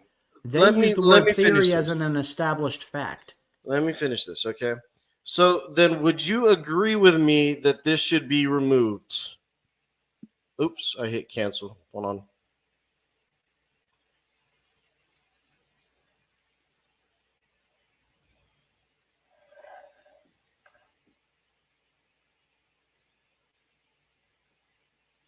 Removed from what? this 2000s Discover Biology textbook, it's outdated, but this should be removed. Yeah, I mean, it has already been removed, right? I mean, that textbook is old. I mean, let me ask you this: Are you going to college, or are you going to school right now? Not at the moment. Not at the. Oh, okay, good. Thank God you're not paying for this. Whew. You're saving yourself a bunch of money here. Well, I mean, I do have a degree in biochemistry. Okay, that's fine. And you're saying they didn't teach this when you were in school? No, that was not ever taught at any of my studies. Okay, like, there is a fact that evolution happens, but the theory of evolution is a theory. Hold on, I got whiplash. There's a fact. Wait, say that again. There is the fact that evolution happens. However, the theory of evolution is a theory, like the actual mechanism behind the theory of evolution. What's that mechanism? There's lots of different mechanisms at this point, but like the core is mutation and natural selection, but there's like tons of other things going on too. Like there's like a lot of stuff going on in this process. Like, I mean, genetic drift was totally unknown about in Darwin's day. What? What? Bro, what are you talking about? Bro, what are you talking about, man? Okay, let's see here. Very cute. Mm-hmm. Yeah, we like to have a little bit of fun here. A little bit of levity. Okay. So I'm at least glad that you think that this should be removed, because you're saying it's a theory, but in this textbook, which it's 2000s, whenever I was going to college, we were using books that were probably haven't been updated for like 8 years. At least it could have been even longer. Can I ask a question? Then? Really quick before you do, I just want to point out that we're not seeing this quote in its context. Obviously, it's like broken up. Like they even added the capital E at the start of that sentence that's not there. So I would want to see what the actual real quote is. But yeah, I mean, I would disagree that evolution is not a theory. I would just say that there's a theory and a fact of evolution. Let's just read this. Evolution is fact, not theory. But what's the context for those words? That's not even part of that sentence. I just want to read this for my own mental stability. So let me just read this real quick. Evolution is fact, not theory. Birds arose from non-birds, and humans from non-humans. No person who pretends to any understanding of the natural world can deny these facts any more than he or she can deny that the earth is round, rotates on its axis, and revolves around the sun. I would agree that those are all facts. What I think is remarkable is you think it is an absolute fact that birds arose from non-birds and humans from non-humans. Yeah, a pretty inescapable fact, yes. In a pretty inescapable fact. Yep. So you are saying you believe that kinds of animals can turn into different kinds of animals. Are you familiar with monophyly? Should I bring that in to nuance this, or is that too much? Monophyly, familiar with it, but I like to keep it on a basic level because it's very easy to dazzle people with big words and fancy words, almost as a smokescreen. I mean, I'm glad to hear him. I'm glad to hear Grayson admit that evolution is just a theory, and creationism is also a theory, and that means that they are on equal grounds. Creationism is not a theory. It is absolutely a theory. It was actually found in court to not be science. So no, it's not. It's a belief that's much older than yours. Okay, that doesn't make it a theory. Well, there's a lot more evidence for it. You can claim that, but that is not the reality of the situation. Well, it is though.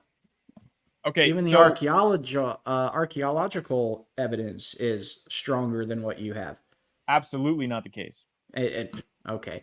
Well, you dig up rocks with indents of fish, and you claim it to be ancestors.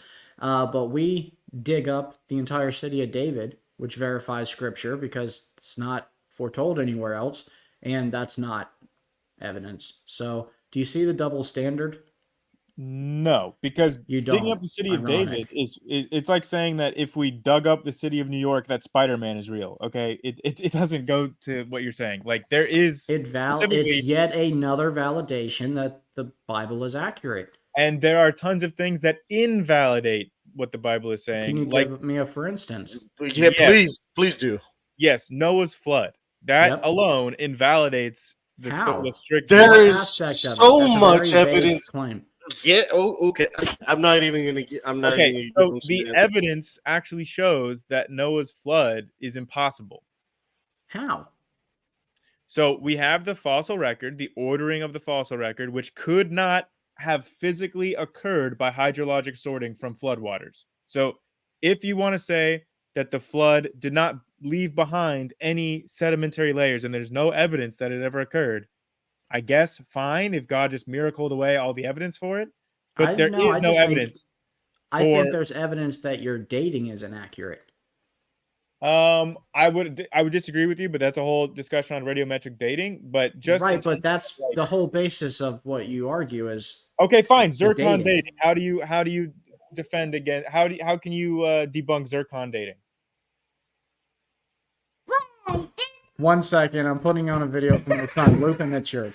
While he's doing that, I want to pass on the zircon dating one real quick. I want to go back to the flood.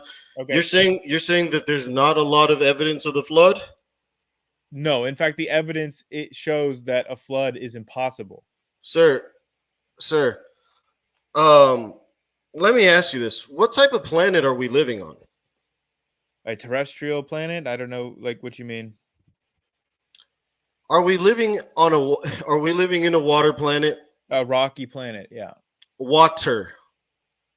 There is water on the planet, yeah. On a lot of it. Much more than there is Earth. Yeah, but there is not enough water to cover up all the continents.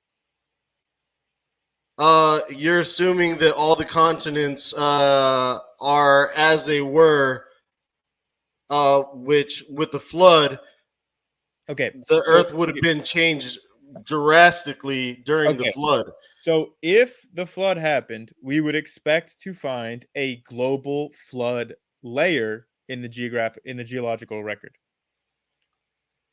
No, the flood would form all those layers rapidly. So we're coming to okay. We're coming to an impasse here. Oh, it's not an impasse. Because it's the timing impasse. We're coming into the timing impasse. This is not an impasse. Go ahead. Go ahead. This is the crucial point that debunks the flood.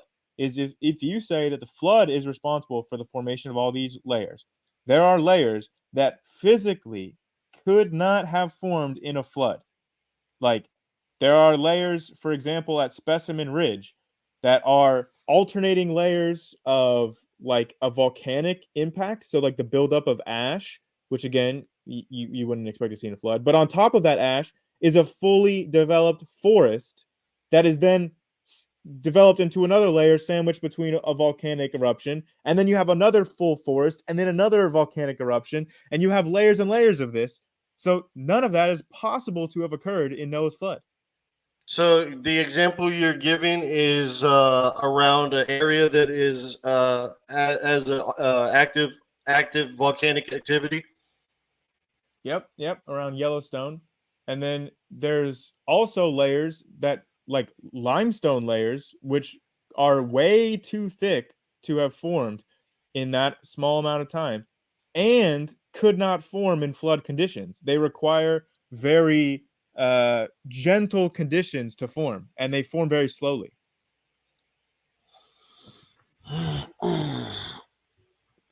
And again, just the order of the fossils that we see in the fossil record, a flood cannot physically explain that. My favorite example is with plankton. Like if you look at the different types of plankton and how they're ordered by species. But again, no, where are plankton found? Throughout the fossil record. Where at? All over the world. No, I mean, okay, let's take a chunk of this. Let's say I have a big piece of this fossil record. Okay, in what area are we gonna find plankton in the middle? Are we gonna find it at the top? Or are we gonna find it at the bottom? In every layer. In every layer? Pretty much every layer from like the late Cambrian on up. Yeah. You're gonna find more of them starting around the Jurassic. But you're going to be able to find them in every layer, and they are not segregated based on their body densities, based on their mobilities or their habitats. Several of them occupy the exact same habitat. They're phytoplankton. They have to be at the surface to get sunlight. So again, but they are separated. There is an order to it, and they're differentiated by their species. Okay, do me a favor.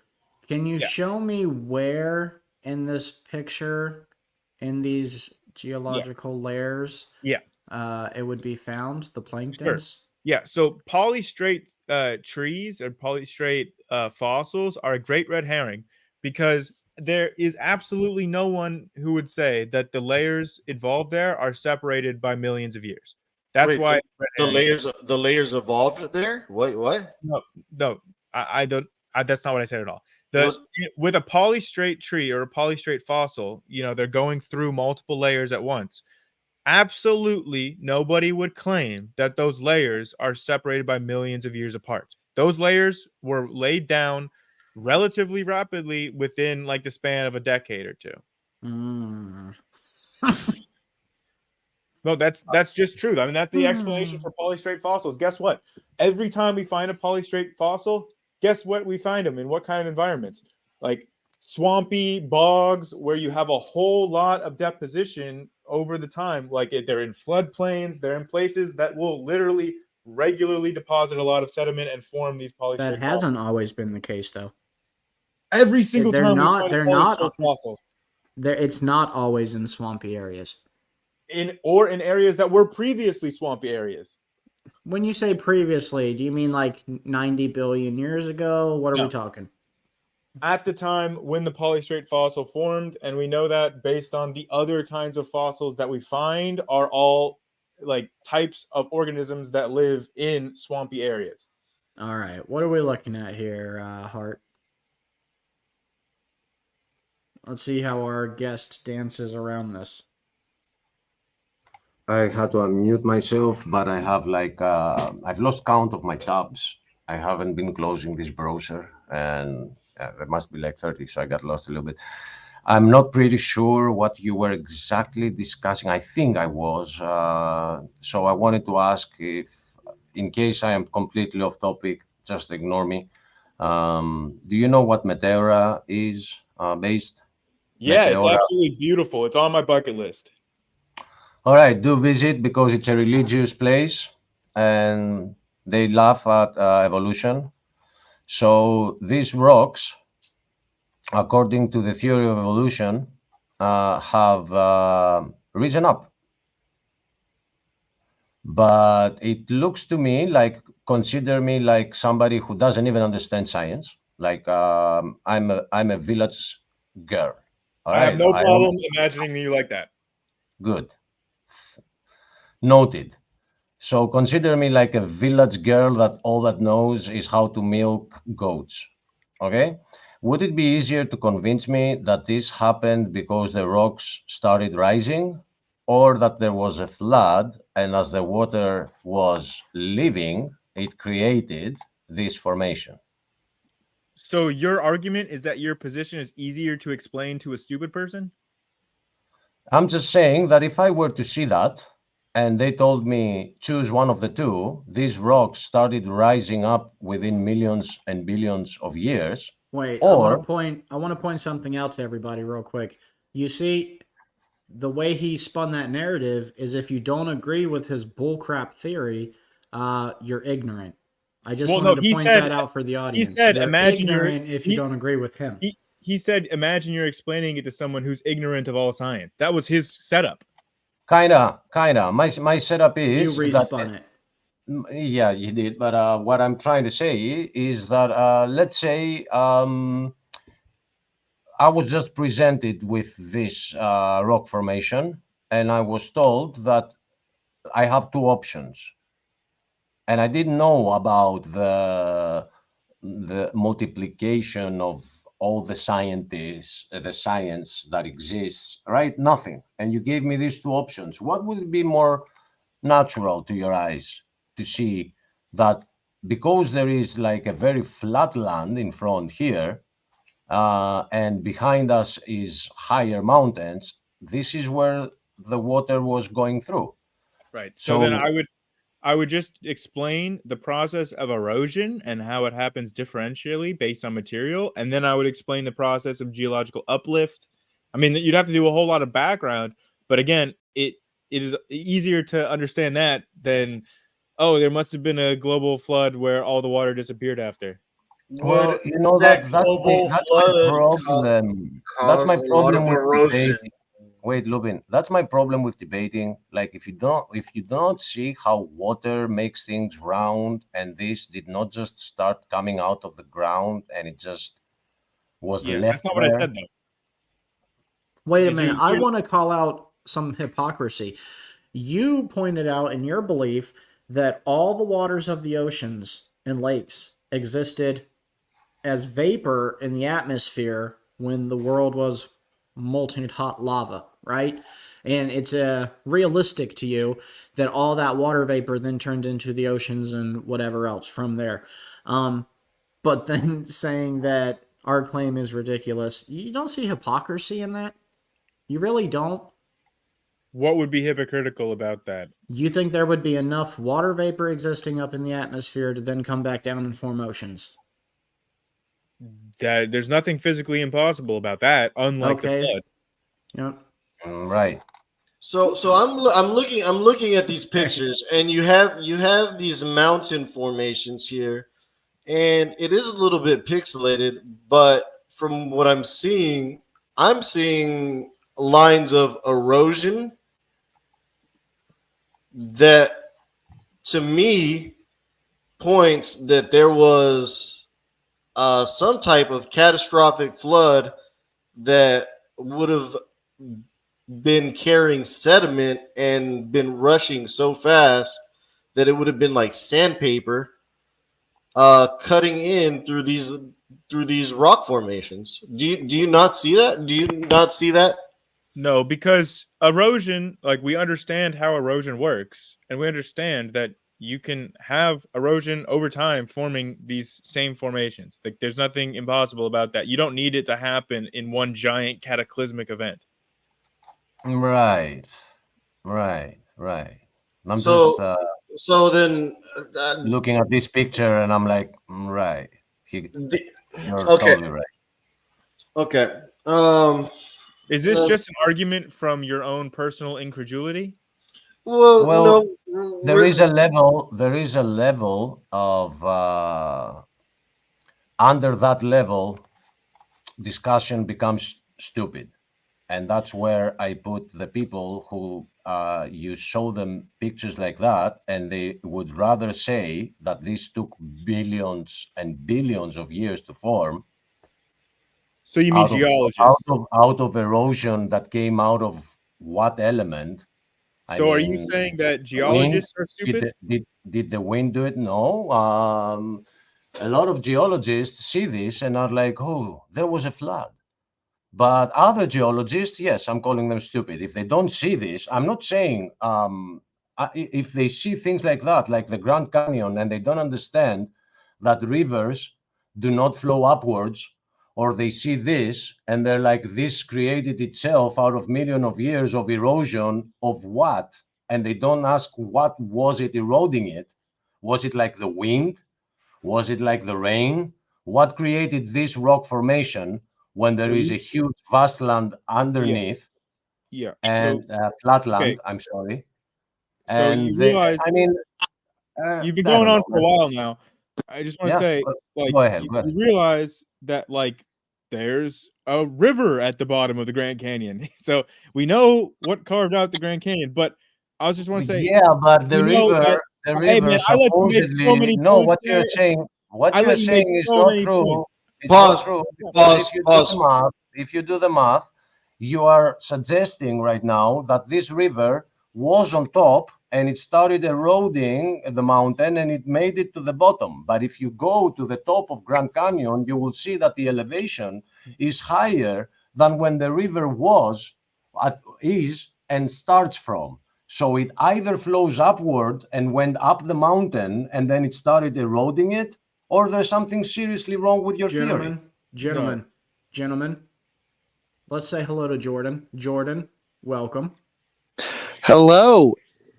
You've been out in the comment section for a little bit, so I imagine you've been listening to the conversation. Is that right? I have.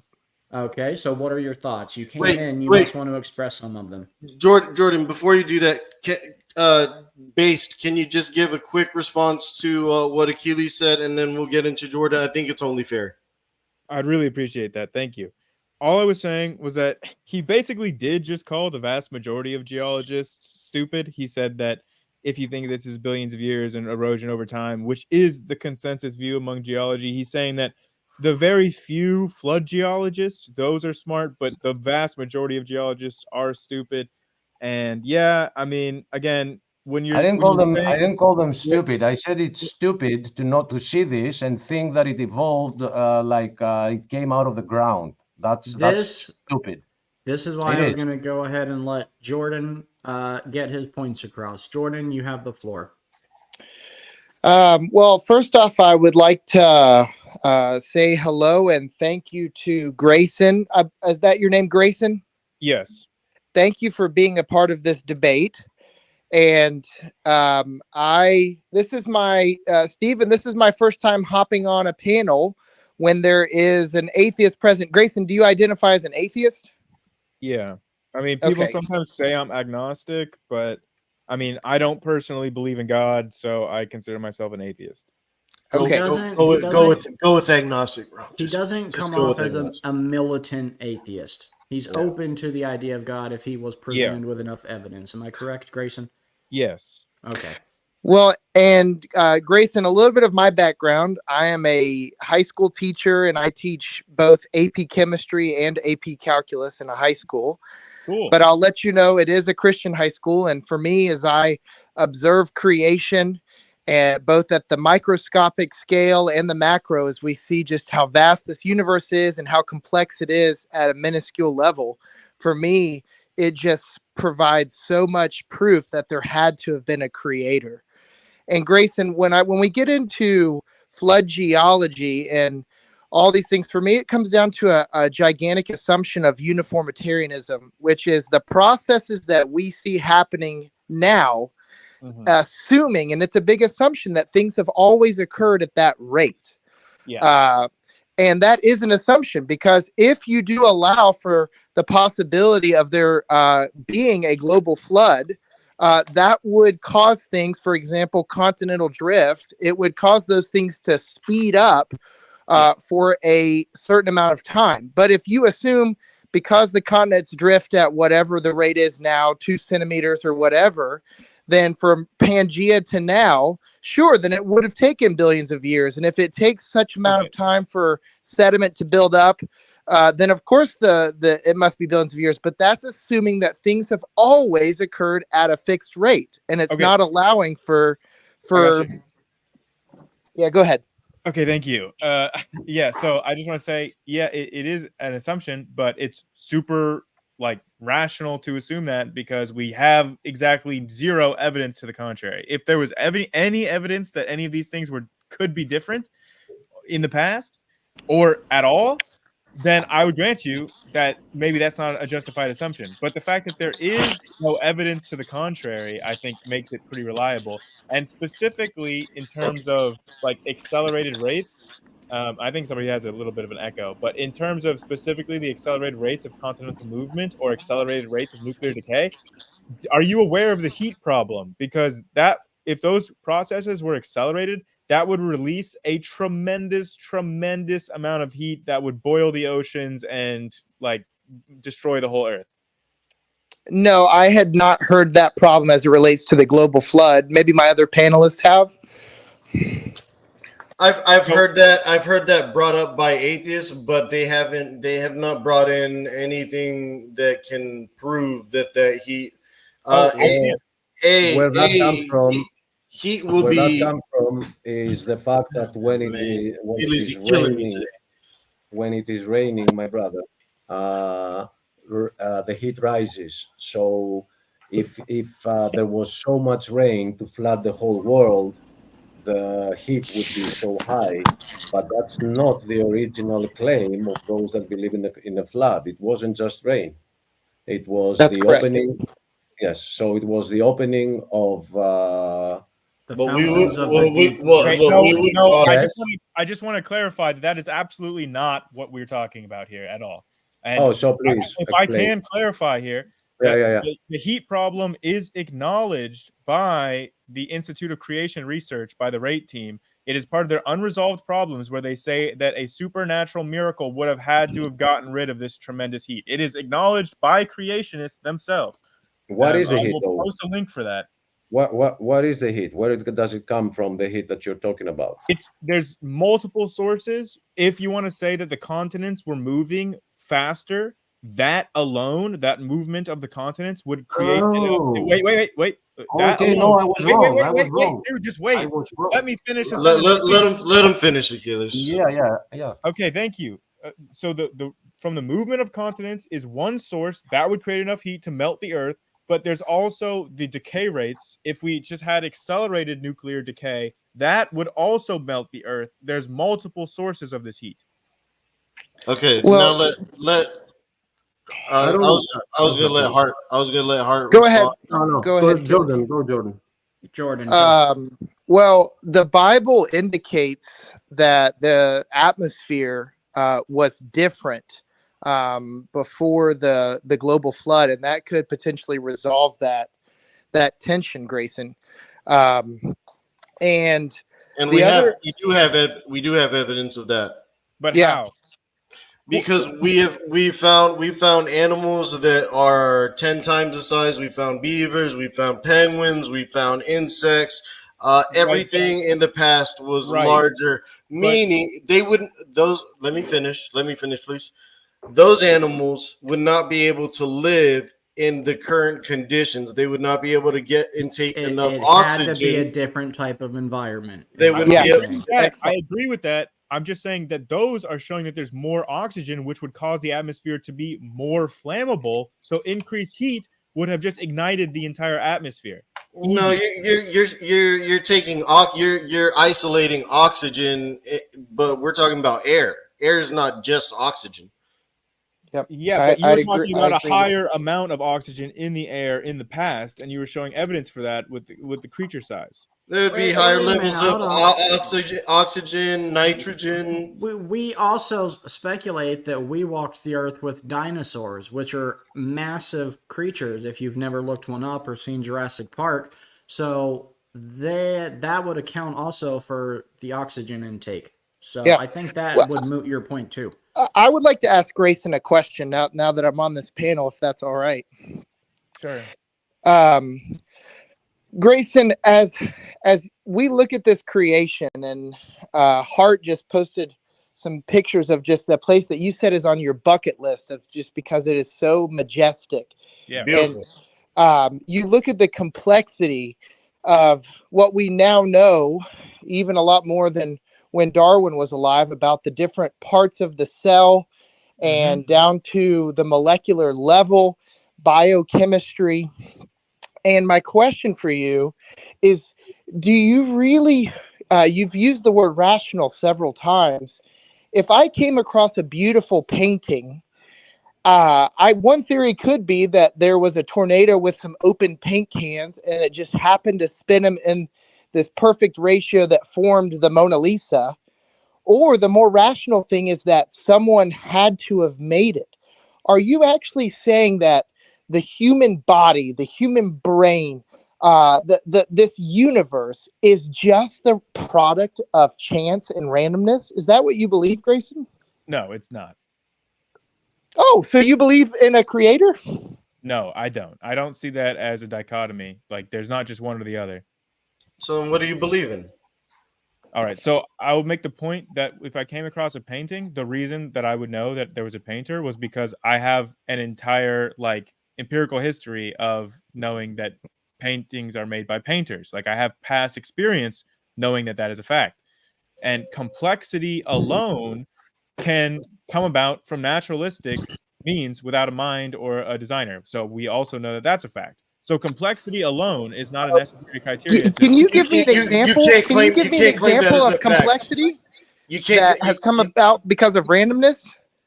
Okay. So yes, but I also just want to clarify that selection is not random. So there are like mindless naturalistic processes that are not just randomness. So there is not a dichotomy between randomness and designer. But if you want to give me, if you want an example of complexity coming about without a designer from a naturalistic process, I could just point to like something as simple as snowflakes forming. Well, so this is where you and I just see the universe in a different way. The complexity of snowflakes comes down even to the atomic level and hydrogen bonding, the polar interaction between the hydrogens of one and the oxygen of another. And see, for me, when I see that, I marvel at the creator God that came up with polar bonding. If there are natural laws that govern the formation of snowflakes, see, for me, that's just further evidence of a God. Because somebody had to give the laws. And so, Grayson, and I want you and the whole panel to know, I am a micro evolutionist. I am with you, Grayson, that birds that have a particular beak that can break particular nuts open for their survival, that beak is going to be selected. But for me, the problem there is for natural selection to work, you've got to have a pool of candidates to start with. So who made the bird to begin with? Because I do not believe, I saw Lupin put up a wonderful image that from a biology textbook that people believe that humans came from non-humans. And that, Lupin, did it say that birds came from what? Fish? Non-birds. Yeah, that's absurd. It's absurd. And I believe, and even what's even more absurd is it stated that state was stated as a fact. Okay. Can I please respond here? Because Jordan was going off for a really long time, then Lupin's going in, and I just want to like make the point that you don't consider it that it's absurd that chihuahuas came from non-chihuahuas. So why should I consider it absurd that birds came from non-birds? Because chihuahuas came from other dogs. I am all about diversity within species, but you do not jump species. Birds did not come from fish. Birds is not a species. And like, I just want to make clear that you got to be specific with your terminology. So if you were to say, you know, that birds are also not dinosaurs. That birds, well, technically they are, but yeah, if you want to say birds came from theropods, or like you want to say that, you know, humans came from mammals, sure. Like, again, these categories, I mean, Jordan, do you understand the like monophyly and how that works? I am not a biologist and am not going to pretend that I know all those nuances, Grayson. Okay. Monophyly is just like that all the categories that applied to your ancestors phylogenetically also apply to you. So you never outgrow the categories of your ancestors, but you can diversify within those categories. That's like why mammals, you don't just suddenly like, you know, outgrow your normalness. Can you wait 1 second? But you are also making the claim that we came from Littlefoot. Yeah, and all the categories that apply to them apply to us. So you just directly contradicted yourself right there. No, I did not. You don't see that? No, I did not contradict myself. I think that you maybe are misunderstanding because the categories that apply to Australopithecus also apply to humans. Like, technically, humans are within the ape category. That category was given to us by man. I don't think I'm in the ape cat. I'm a human.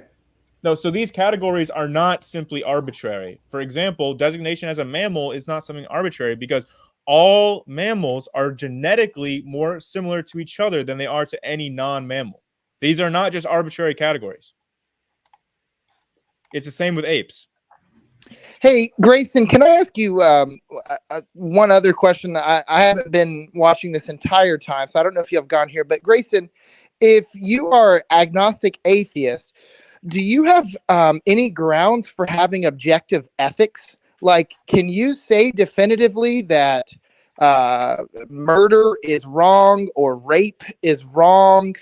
Do you have? Where do you get your ethics from if it's simply survival of the fittest?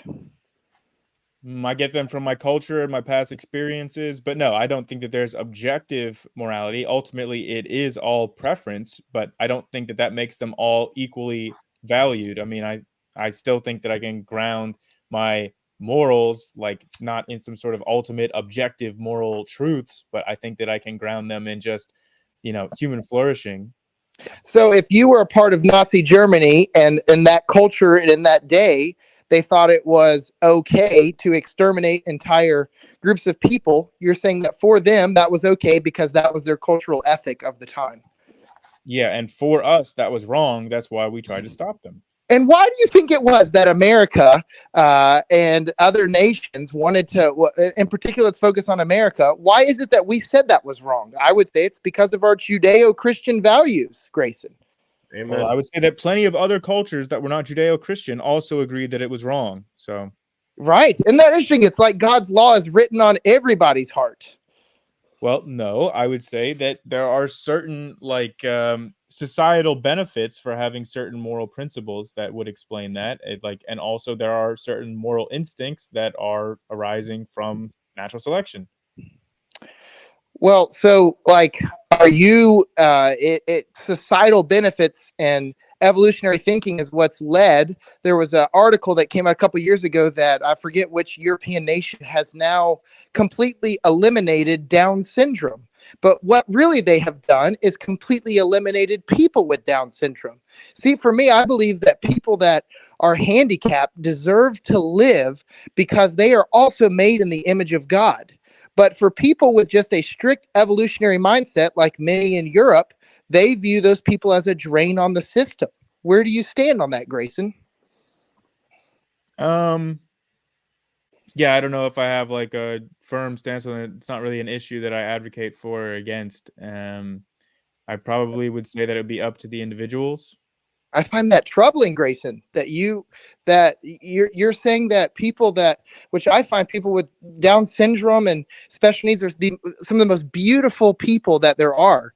But that is the danger of where your worldview leads you.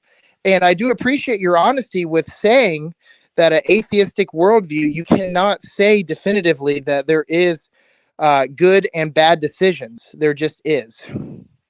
It depends on what you mean by definitively. If you mean objectively, then yes. But I think you can be definitive, intersubjectively.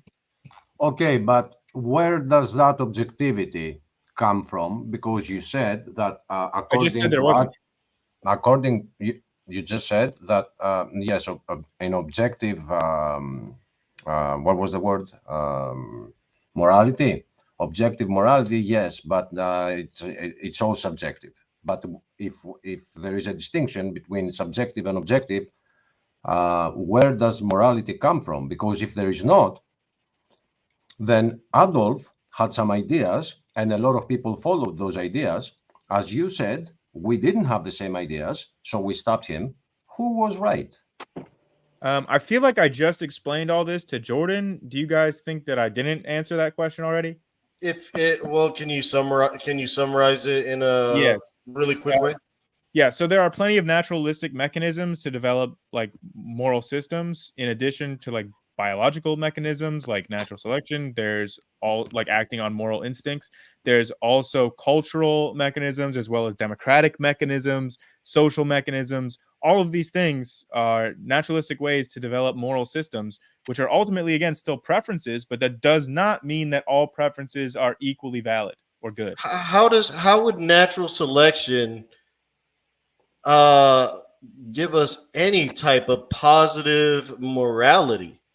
Yeah, so for basically evolution acts on populations. So when you have social populations of animals that act more cohesively as social units will be favored, and animals that don't act cohesive socially, like maybe if there's a bunch of like murderers running around killing everybody, that's probably not going to be selected for, because a society that has a bunch of that is not going to do very well. So there's a naturalistic selection for organisms that, if they are social creatures, have more cohesive social interactions, which typically lends towards, like, being able to Wait get a minute. along with each other, which tends towards most of our Wait a minute.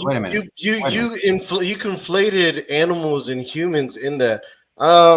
It's okay, but wait a minute. Let me continue on this. So you're saying that the one animal out of a group of different animals that has morals is the one that will be selected to continue? The population.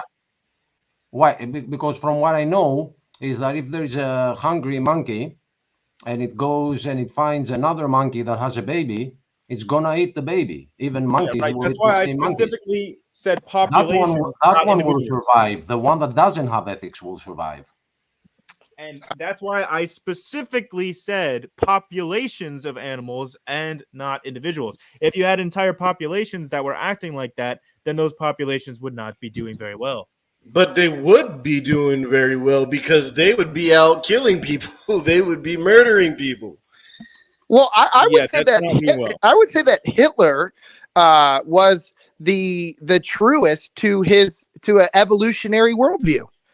Hitler rejected evolution, actually. Check your facts. He didn't. I have checked my facts. He said that there is no common ancestor between like whites and Jews. So he rejected evolution. He did not think that like we all came from a single universal common ancestor. He rejected that view. All right, if you say so, yeah. Well, I have checked these facts, so. But the history Ironically, proves you wrong because we just did a video with the. He considered the Aryan race superior. He considered blacks and Jews to be inferior and close to ape. All very non-scientifically, by the way. But that's what he believed. Yeah, but he believed it non-scientifically and in contradiction to evolution. But you just said he rejected that theory, but that's why he did whatever he did. Yeah, okay. I just want to clarify that thinking that Aryans are superior is not evolution. So don't conflate those things. But he was completely equating it to evolution. He had friends that were also influencing him, and they were creating the philosophy of the time, and they were convincing a lot of people. He wasn't out there on his own convincing people about it. Yeah, he but had none Nietzsche. of that He had is evolution. Right. Okay. Hart. Yeah. What? Hi, everyone. Yeah, let's give hip hop. Grayson, you got a good little amount of time to stick around, or? Yeah, I got a little bit. Okay, cool. Just want to say welcome, hip hop. Hi, everybody. Hey, hip hop. Jordan, Merry Christmas, and the guests as well. And, Merry Christmas, brother. Yes, sir, and a happy New Year to all of you. My best wishes for a happy New Year for all of you guys. Thank you. Grayson, I think you're very articulate, very good with this material. But I wanted to ask you a question because did you say that you were a microbiologist? No, I have a degree in biochemistry. In biochemistry, great. That's what I thought you said. Okay. So you're familiar with are you familiar with the work that Behe or Epstein or any of these guys? Okay. So on irreducible complexity in the flagellum and stuff, yeah. Correct. So how do you see that as far because the way I see it, if the original one cell, let's say the development of life in the planet is a long, let's say, as you believe, was a long-term process, okay, which I personally believe that in a way. Do you think that the first single-celled organisms or simple-celled organisms, do you believe that they had the DNA instruction set to be the single cell organisms that they were at that time in the Uh, beginning. In the beginning, if you're talking about in the beginning, as in like yeah. before single cell, because I don't think life started as like single, like as like cells or whatever. There was a process leading up to those cells. So I That's don't know at what yes, point you're saying but is the beginning, let okay. Let's but say I that don't the think first that DNA is necessary for wait, the very beginning of that process. wait. The first observable organisms that came out of the the conditions with the chemical conditions on Earth that allowed a cell to become. Okay, I'm giving you that. Let's say that cell, that first cell, okay, when it first came out into the earth and it existed, all right, and it shows up in some one of these fossil columns that you look at and observe, and everybody does, okay, those organisms, in order to be organisms, had to had cells, correct? Correct. You're already pretty far along the process by that point, but sure. Yes, absolutely. This is, but it's in the beginning of life on the planet Earth. All I right. would kind of reject that notion that what you're describing is the beginning of life. I would not agree with that. So, also, can I You just do point not out? agree with that? Yeah, can I What just was point the out beginning? Wait. What was the beginning of life then to you? it would be before cells? Oh no. So you're saying that Non-living organisms. yeah, you're saying that organic So I can clarify. some okay, go ahead. So Go ahead. I think that what you're asking for when you're asking for the first living thing is a little bit asking for who was the first person to speak French. Where, like, in reality, what happened was that there was no first French speaker. French, like, at every step along the process, the children could understand the parents, but at some point, Latin became French. It was just more of a gradual process. You couldn't point to one person and say, that guy, that was the first French speaker. So No, that's why I'm no, saying, I'm look, using asking what the okay. first organism or the first cell was, I think is analogous to asking the first French speaker. It's not like it happened like that. The parents and the children resemble each other. They just are slightly different, and those differences add up over time. No. You totally missed what I was trying to say. Okay, the first observable and organisms or living organisms that are in the fossil record supposedly now Okay. right now evolution or scientific evolutionists believe that we came out of the ocean, that now that life came out of the ocean. Okay, it began in the ocean with simple one single cell organisms is what I'm from what I've read. Is that not basically what you believe? The last universal common ancestor would be a single-celled organism that I would think has DNA, yes.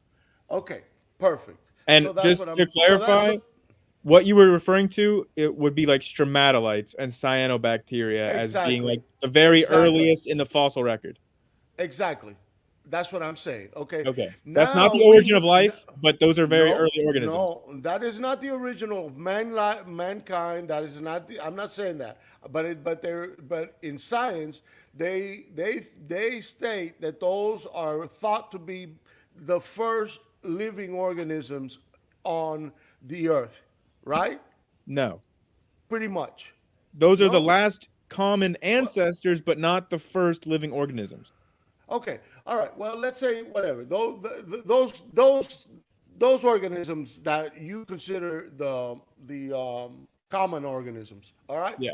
They have to have DNA in order. Yes. They have cells, and in that cell they have the DNA, and the DNA is in essence, okay, as I understand it, the program that produces that cell from the first cell to the last that composes the organism. Correct or not? Do you see that Sure, like yeah. that? I can agree with Yes. that. Okay. So from Bay's work and from those guys' work, we can see that any deviation from a from the model that the DNA basically purports to duplicate. Okay, not small, but any major modification of that instruction set, or that process of constructing that cell, will most likely destroy the cell, or destroy the possibility for the cell to survive. Okay, that's what they have seen. So in order for any organism on earth to be able to survive and to thrive, okay, it has to have a good cellular instruction set, we call it DNA, and it has to have the instruction set to create that organism. And without many changes, or major changes, because if it does, then it will destroy the animal or the organism. Do you not see it like that? No, I don't see it like that. The majority of mutations are neutral and don't have that big of an effect on fitness.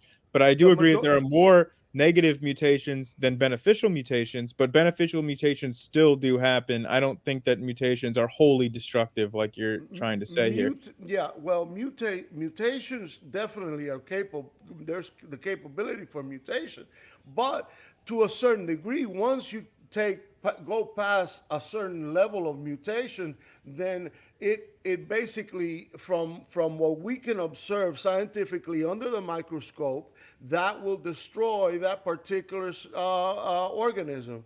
If you violate the instruction set that is contained in the DNA of that organism, typically that will destroy that particular organism's capability to live. So what I'm trying to say in a long way, that I should shorten, is that from what we see at the cellular level now, with the DNA instruction sets for the molecular engines and the molecular mechanisms that are involved in creating cells, okay, for specific organisms with specific DNA, which all different organisms have to be able to exist, then what we see now clearly destroys evolution. No.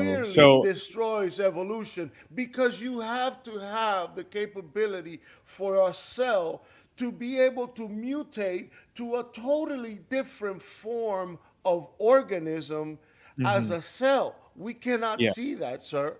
We don't see that in science. We do see that. I can show you an example of Chlamydomonas demonstrating that right now.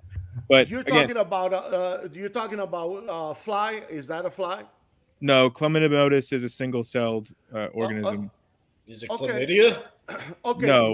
What does it do? You're saying that we have seen that organism has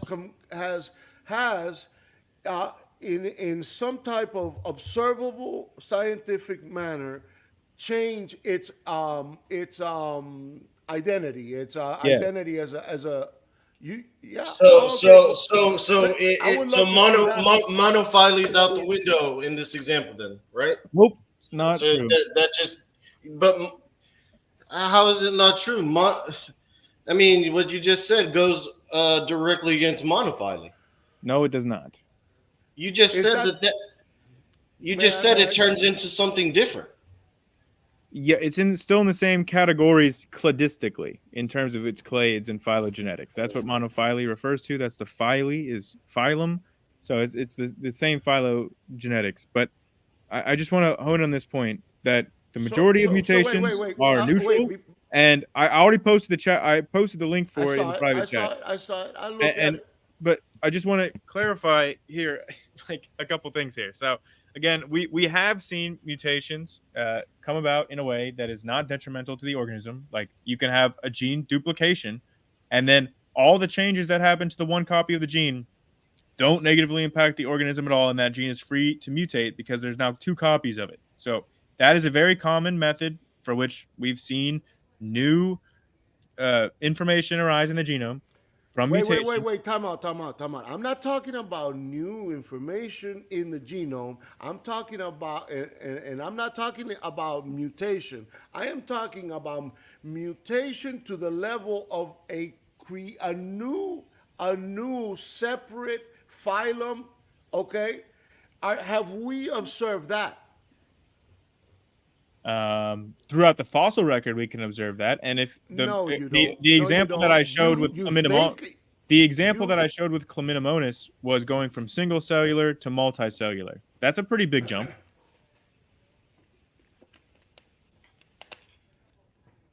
Say that again. okay? That's it is a big jump. It is a big jump, and I'm gonna look at your thing, and I'm gonna see it. But is that the only example that we have? We should have if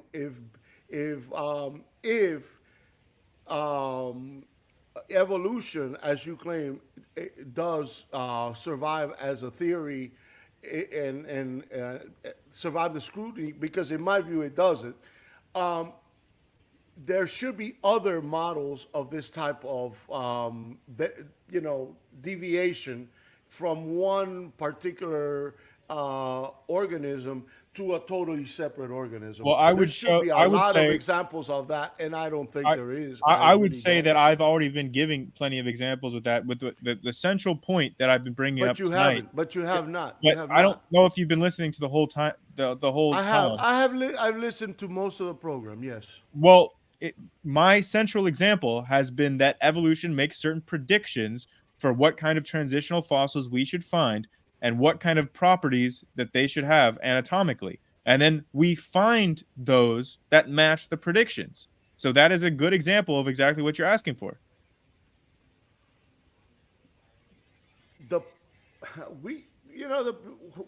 I just want to make a point. Wait. Give me an example. Give me an example of a prediction in that like what you're Yeah, saying. sure. Give me an Tiktaalik. example. Huh? Say it. Tiktaalik. Okay, and then what did he what followed it? So Tiktaalik was discovered in like the mid 2000s, and it was predicted that we should see, like, if all tetrapods came from the oceans, then we should see a tetrapod that has mosaic features between being ocean living and on land. And so they predicted what features that should have. Like, we should find a fish with like a neck and wrist bones. And then they said it should be found in this layer because this fits the evolutionary timescale within this particular geological layer. So then they said, hey, this layer is naturally occurring near the surface up in northern Canada. So they went to northern Canada, they looked for several seasons, and then they found exactly what they predicted they should find: a fish with a wrist bones and neck with a neck. No other fish has that today. So those were mosaic qualities that were predicted by evolution and then found. And the guy who said that this is just SpongeBob imagination, no, those fossils are real. They might be real, but you're not convincing me that they are related. The only thing that I'm finding with those fossils is those animals are dead and they're extinct. I agree with you, Lupin. I agree with Lupin in this sense that you should see not just one small example of that, because that could be, it could have been a species of fish that existed that had those qualities. Okay? Right. So the point that I've made all night is that it's not just one example. It's an entire pattern of this happening over and over and over again. We could talk about Australopithecus or Archaeopteryx or Plateosaurus or like whale evolution, dolphin evolution, seal evolution, manatee evolution. This happens over and over and over again, where evolution makes a prediction for a certain type of organism, fossil that we should find, and then we find what was predicted. This is a pattern that occurs over and over again. I would like to ask Grayson a question. And again, Grayson, thank you for being so brave to come on this Christian channel and field all of our questions. I appreciate We it. want you to come back and maybe bring some friends. Let them know. We're trying to find atheists. Like I said, I respect you, Grayson. I don't agree with. It's moved up to like 99.99%. But with that being said, I still respect you and I appreciate you coming in. Go ahead, Jordan. Thank you. Grayson, I wanted to know if at some point in your life you believed in God, or were you raised in an agnostic house? If you don't want to answer, obviously you don't have to, but I'm just curious. Hey, man, I was going to ask that question a long time ago, but it slipped. Yeah, I wasn't really raised in a religious household. I didn't like. I would say that there was never a point in my life where I believed in God. I learned about what an atheist was in like 5th grade when some kid accused me of being an atheist, and I didn't know what that meant. Gotcha. So your parents did not like express or at least show a belief like in a higher power or pray before meals with you or anything like that? No, not really. Like my mom is religious. My mom believes in like a higher power. My dad does not, but this was never like, they never told me what to believe. They just kind of didn't talk about those things. Yeah. Okay. Gotcha. Well, I'm curious to get your thoughts. I grew up in a Christian household, and I am a Christian myself. When I'm debating with Muslims or Hindus or atheists like yourself, I challenge both them and me, and I'm curious to see if you'll agree that. Do you think it's possible that your beliefs are shaped by the lack of religion in your house just as much as mine, I'm willing to admit, was shaped by the presence of religion? Yeah, sure. Does that have any bearing on your current worldview? Yeah, sure. Yeah. I mean, if I grew up in a time like before the scientific revolution, before we knew any of this stuff, I mean, who knows what I would believe? Well, and Grayson, some of the greatest scientists to ever live, including one of my favorites who in part discovered calculus. These were people, Newton. These are people that what sparked the scientific revolution was people that believed that the universe is discernible, and it's because it's made orderable because it's made by a creator. I mean, I would argue that the only reason why we even have had the scientific revolution is based on the underlying assumption that the universe is intelligible, which behind that is the existence of a God. So 2 things with that. One, I mean, I can agree that like Newton had lots of great contributions to our understanding of the world, but at the same time, I don't have to accept everything that Newton believed, and neither do you. I mean, Newton believed in alchemy. I don't think either of us believes in alchemy. And secondly, I also don't think that it's necessary to believe in God to do any of this stuff, because I could just point to even way before Newton, I could point to Thales, Greek natural philosopher, who distinctly rejected any of the supernatural. If only Hart was here, he would be jumping on the mic, because I don't know if you know, Grayson, but Hart is Greek. So he would have been all over that. Oh yeah, I mean, he thinks that he's like smarter than 99% of all the scientists, and that, you know, his Greek education is super superior. I know. I mean, he does have 2 scientific degrees, and he is an intelligent person. A lot of us we do have some. I mean, I do believe that there is cases and evidence where science has been morphed to fit now an agenda, and a lot of it has to do with money, because they want to get paid, so they want to keep this evolution theory alive, even though, I mean, in this short amount of time, we've poked a lot of holes in it, not just in this episode, but in many other episodes.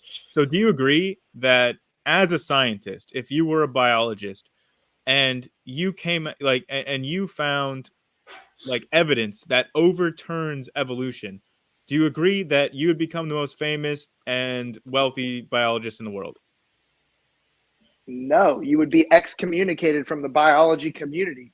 Excommunicata. Yeah, You'd so be laughed at. I completely disagree with that. I think that you would like the goal of most scientists is to overturn the consensus because that's how you make a lot of money and make a lot of renown and fame for yourself as a scientist. The one biology class that I took at my university, the teacher told us that anyone that does not believe in evolution is stupid. So no, I think that there would be a lot of risk to purport evidence that seems to go alongside of creationism. And in fact, that's part of what I believe is happening with the global flood. I'm with Lupin and the others that there's a lot of evidence for a global flood, but because it doesn't fit the narrative and it would be fuel to the Christian fire, I think that there's actually a huge incentive to deny any evidence that would seem to indicate a global flood. Okay, well, yeah, I would obviously disagree with you on that, but just to illustrate my point, do you know Mary Schweitzer? No. So she's a paleontologist who was, I mean, lots of creationists use her arguments all the time about like. She got blackballed. She did not actually, but she got blackballed. Yes, she is very successful in her career, and she they have harassed her for the soft dinosaur tissue. Is that where we're going with this? They harassed her. Here, Lupin, let Grayson finish, and then you can go. Thank you very much, Jordan. So yes, she was the one that was talking about the soft tissue in dinosaur fossils. And initially, there was a lot of pushback on that because everyone was saying, well, that doesn't work. That's like everyone was saying that's impossible, right? But she persisted. She published her results and she proved them wrong. And they changed their minds. And now she is tenured, successful because of specifically this discovery. Do you think Darwin was a good scientist? I have no idea. You don't have any idea on that? I don't have an opinion about it. No. Oh, okay. It was a trick question. Darwin wasn't a scientist. I just wanted to see if you'd walk into that one. So good. My point was just that. Oh, go ahead, Grayson. For your career as a scientist, it is tremendously rewarding if you can overturn the consensus. You gain a lot of like fame and notoriety and career options when you do so. The only thing is that you have to do it with evidence. And that's what Mary Schweitzer did. That's why her evidence changed everyone's minds. But so far with flood geologists, they haven't been able to produce that evidence. Well, Grayson, there's a whole field that you would probably laugh at, but there's a whole field of Christian flood geologists that explain the different sedimentary layers, like in the Grand Canyon and other places. But it goes into just, again, uniformitarianism and radioactive dating. How do we get those datings? And the thing is, Grayson, when we talk about for example, why solid ice is less dense than liquid water, those are things that we can use the scientific method and experiment on because it's still here today. All we had, neither you nor I was present at the beginning of the universe. And so that's why, and I do agree with Stephen, that there is a theory of evolution and there is a theory of creationism. And neither one can be fully proved because we weren't there. So it's things outside of the scientific method. I have to run, gentlemen, but Grayson, it's been a pleasure. I hope you can join us more in the future. And I do want to say to you that I hope that you will consider the claims of Christianity because you did not grow up in those waters, just as I need to consider your claims and the claims of other religions, because I did not grow up being taught that the Quran is the word of God. I grew up being taught the Bible was the word of God. And Grayson, I'll just end by saying, for me, the biggest evidence of the reality of Christianity is not found in science, although I believe that science does not contradict the Bible. In fact, it is Christian, a friend of Christians. It further proves God's existence and his word is true, but it's just been in my personal life. I have experienced so much purpose, love, the grace that I was searching for, because I believe, Grayson, in your heart and in the heart of every person alive, there is guilt, condemnation, and shame. There is searching for what is the purpose of life, and we all know that we've missed the mark. There is a inner law written on side of each human heart, and we know that we have done wrong. We all have a inner compass. I totally disagree. From my own knowledge of my own heart, what you're saying I don't relate to at all. You don't feel like you have never asked, like, what is the purpose of life and what am I here for? I just don't. I'm not struggling with those questions. No, I don't think of those questions in that way. When you do, I hope eventually. When you do, I hope you remember this conversation and that you consider Amen. the claims of Christianity. Grayson, it's been a pleasure. And go ahead, Grayson. I'll listen to your response and then I'll go. I was just gonna say, if you check out my channel, like, you'll see me debating with flood geologists about this stuff. I'm pretty well versed in their arguments, and I can tell you that the actual flood geologists are well aware of the problems that poke holes in their theory, and they just say, well, those must be a miracle, like the heat problem, for example. So, but can I ask you a question? Because Grayson, you obviously have more experience in the flood geology, and I don't pretend to be an expert in that stuff. Are there not problems also with evolution and billions of years old? Are you saying that the evolutionary theory and the billions of years old, that there's absolutely no problems in that worldview? Like, it's seamless? I would imagine that there's holes in that as well. I don't want to equivocate here between two things: unanswered questions and problems that show it's impossible. There are no problems that show it's impossible, but there are unanswered questions. But I'm saying specifically in regard to this, there are problems that show that the flood is impossible and can only be resolved by miracles. Yeah. Okay. All right. Well, Grayson, it's been a pleasure. I'll check out your YouTube channel. What's it called, your YouTube channel? It should come up if you just search based theory. Okay. All right. Thank you so much. Lupin, hip hop. God bless y'all, and I'll see y'all later. God bless, Jordan. Happy New Year's. I'm very glad you got to join. We may have a part 2 to this later today. I may be shutting it down after this year.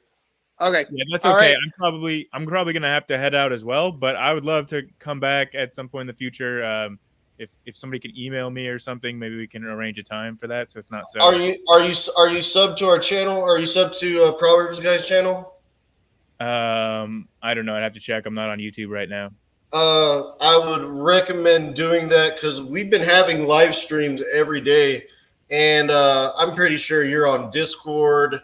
I usually find atheists are a lot more organized than most Christians whenever it comes to social medias, especially niche ones like Discord and 4chan and Reddit and different things like that.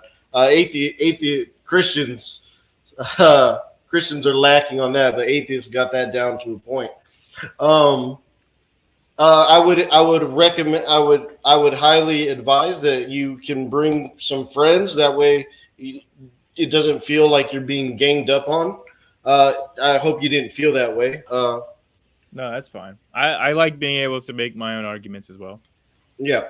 And we're looking for we're looking.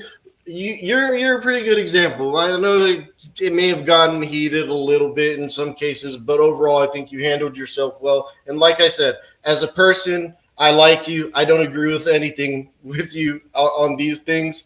And that's fine. I'm not even going to get into the coelacanth at this moment. Coelacanth. Coelacanth. Yeah, Achilles would probably get me because that's comes from a. Well, I can explain it really quick.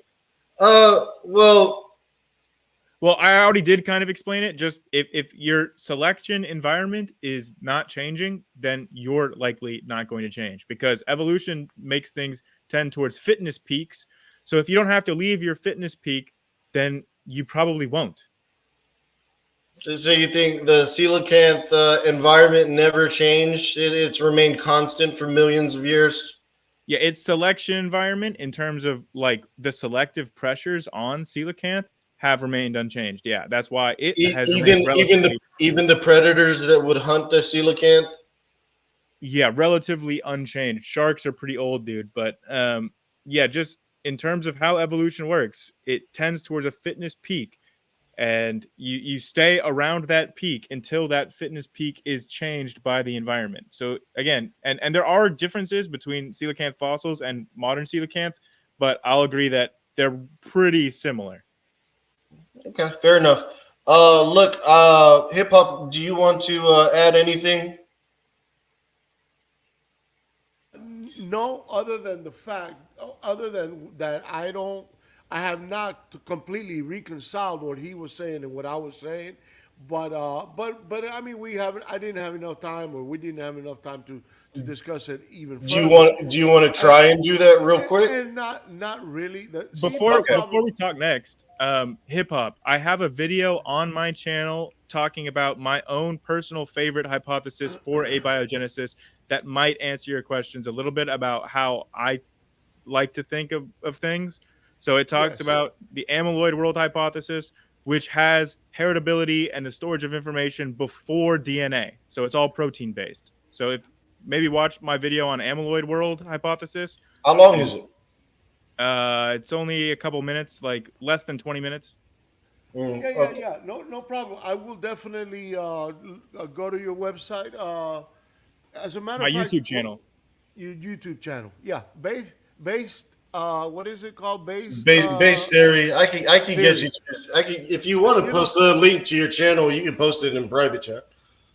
For some reason, your name reminds me of some of the other websites that I visit. So I'll definitely get a chance to look at it.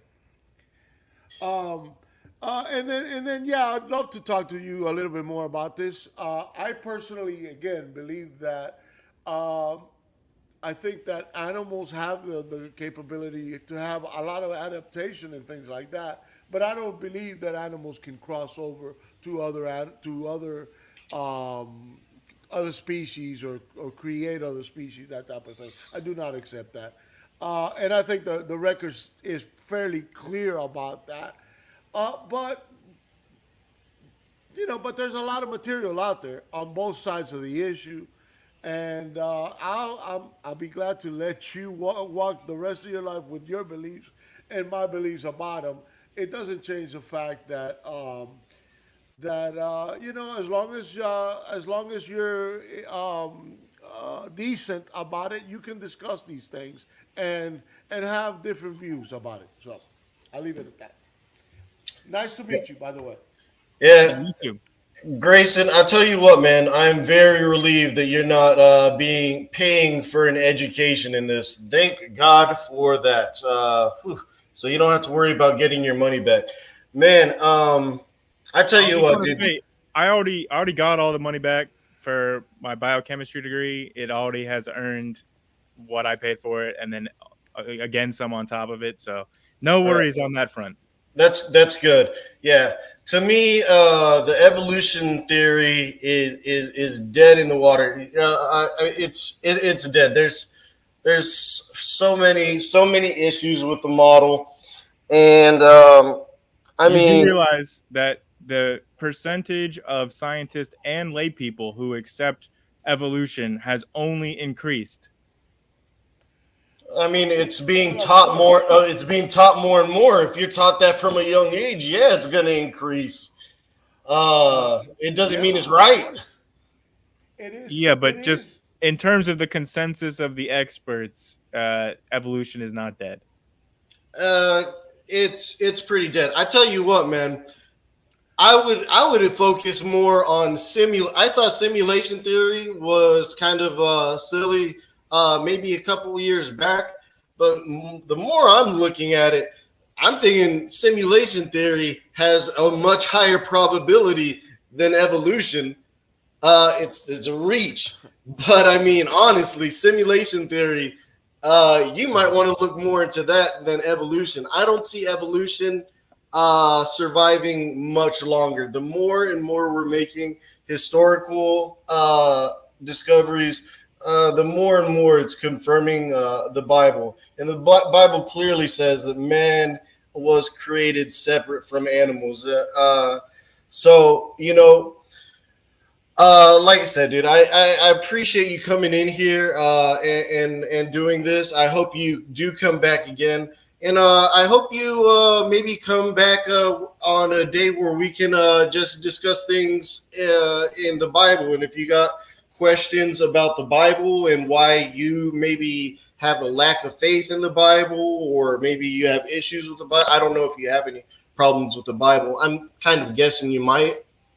If there was evidence for Genesis or the flood, then yeah. There is evidence for it, but we can discuss that on another time. If you want, we could schedule a whole show around that. Yeah, sure. We can definitely work this out. I hope to be back in the future. And we definitely disagree about 99% of what each other says, but that's all right. It was still a pretty respectable conversation with you, Lupin, and you, Hip Hop. Yeah. Same here. Yep. Okay. Well, with that being said, Grayson, I appreciate you coming by. Stop by again. Tell your friends about us. Sub to Proverbs Guys channel, because, like I said, we're live like every day, so you may be able to jump into a stream whenever. So, I would double check that. And like I said, appreciate you coming by, man. God bless. Okay, Lupin, take care. I got to go too. All right? All right. With that being said, I'll go ahead and shut it down. Shout out Red Pill. You caught us at the end of the episode. We're gonna go ahead and I'm really tempted to play the Andrew Tate video. Just man, I feel like putting a dollar in the money jar, but just to play the video, just to kind of stir up the pot a little bit. But I'm going to hold some restraint. Everybody, thank you for tuning in. Thank you for everybody who participated in the chat. Thank you to Grayson, Achilles, everybody. You guys have a fantastic rest of the day. We are out of here.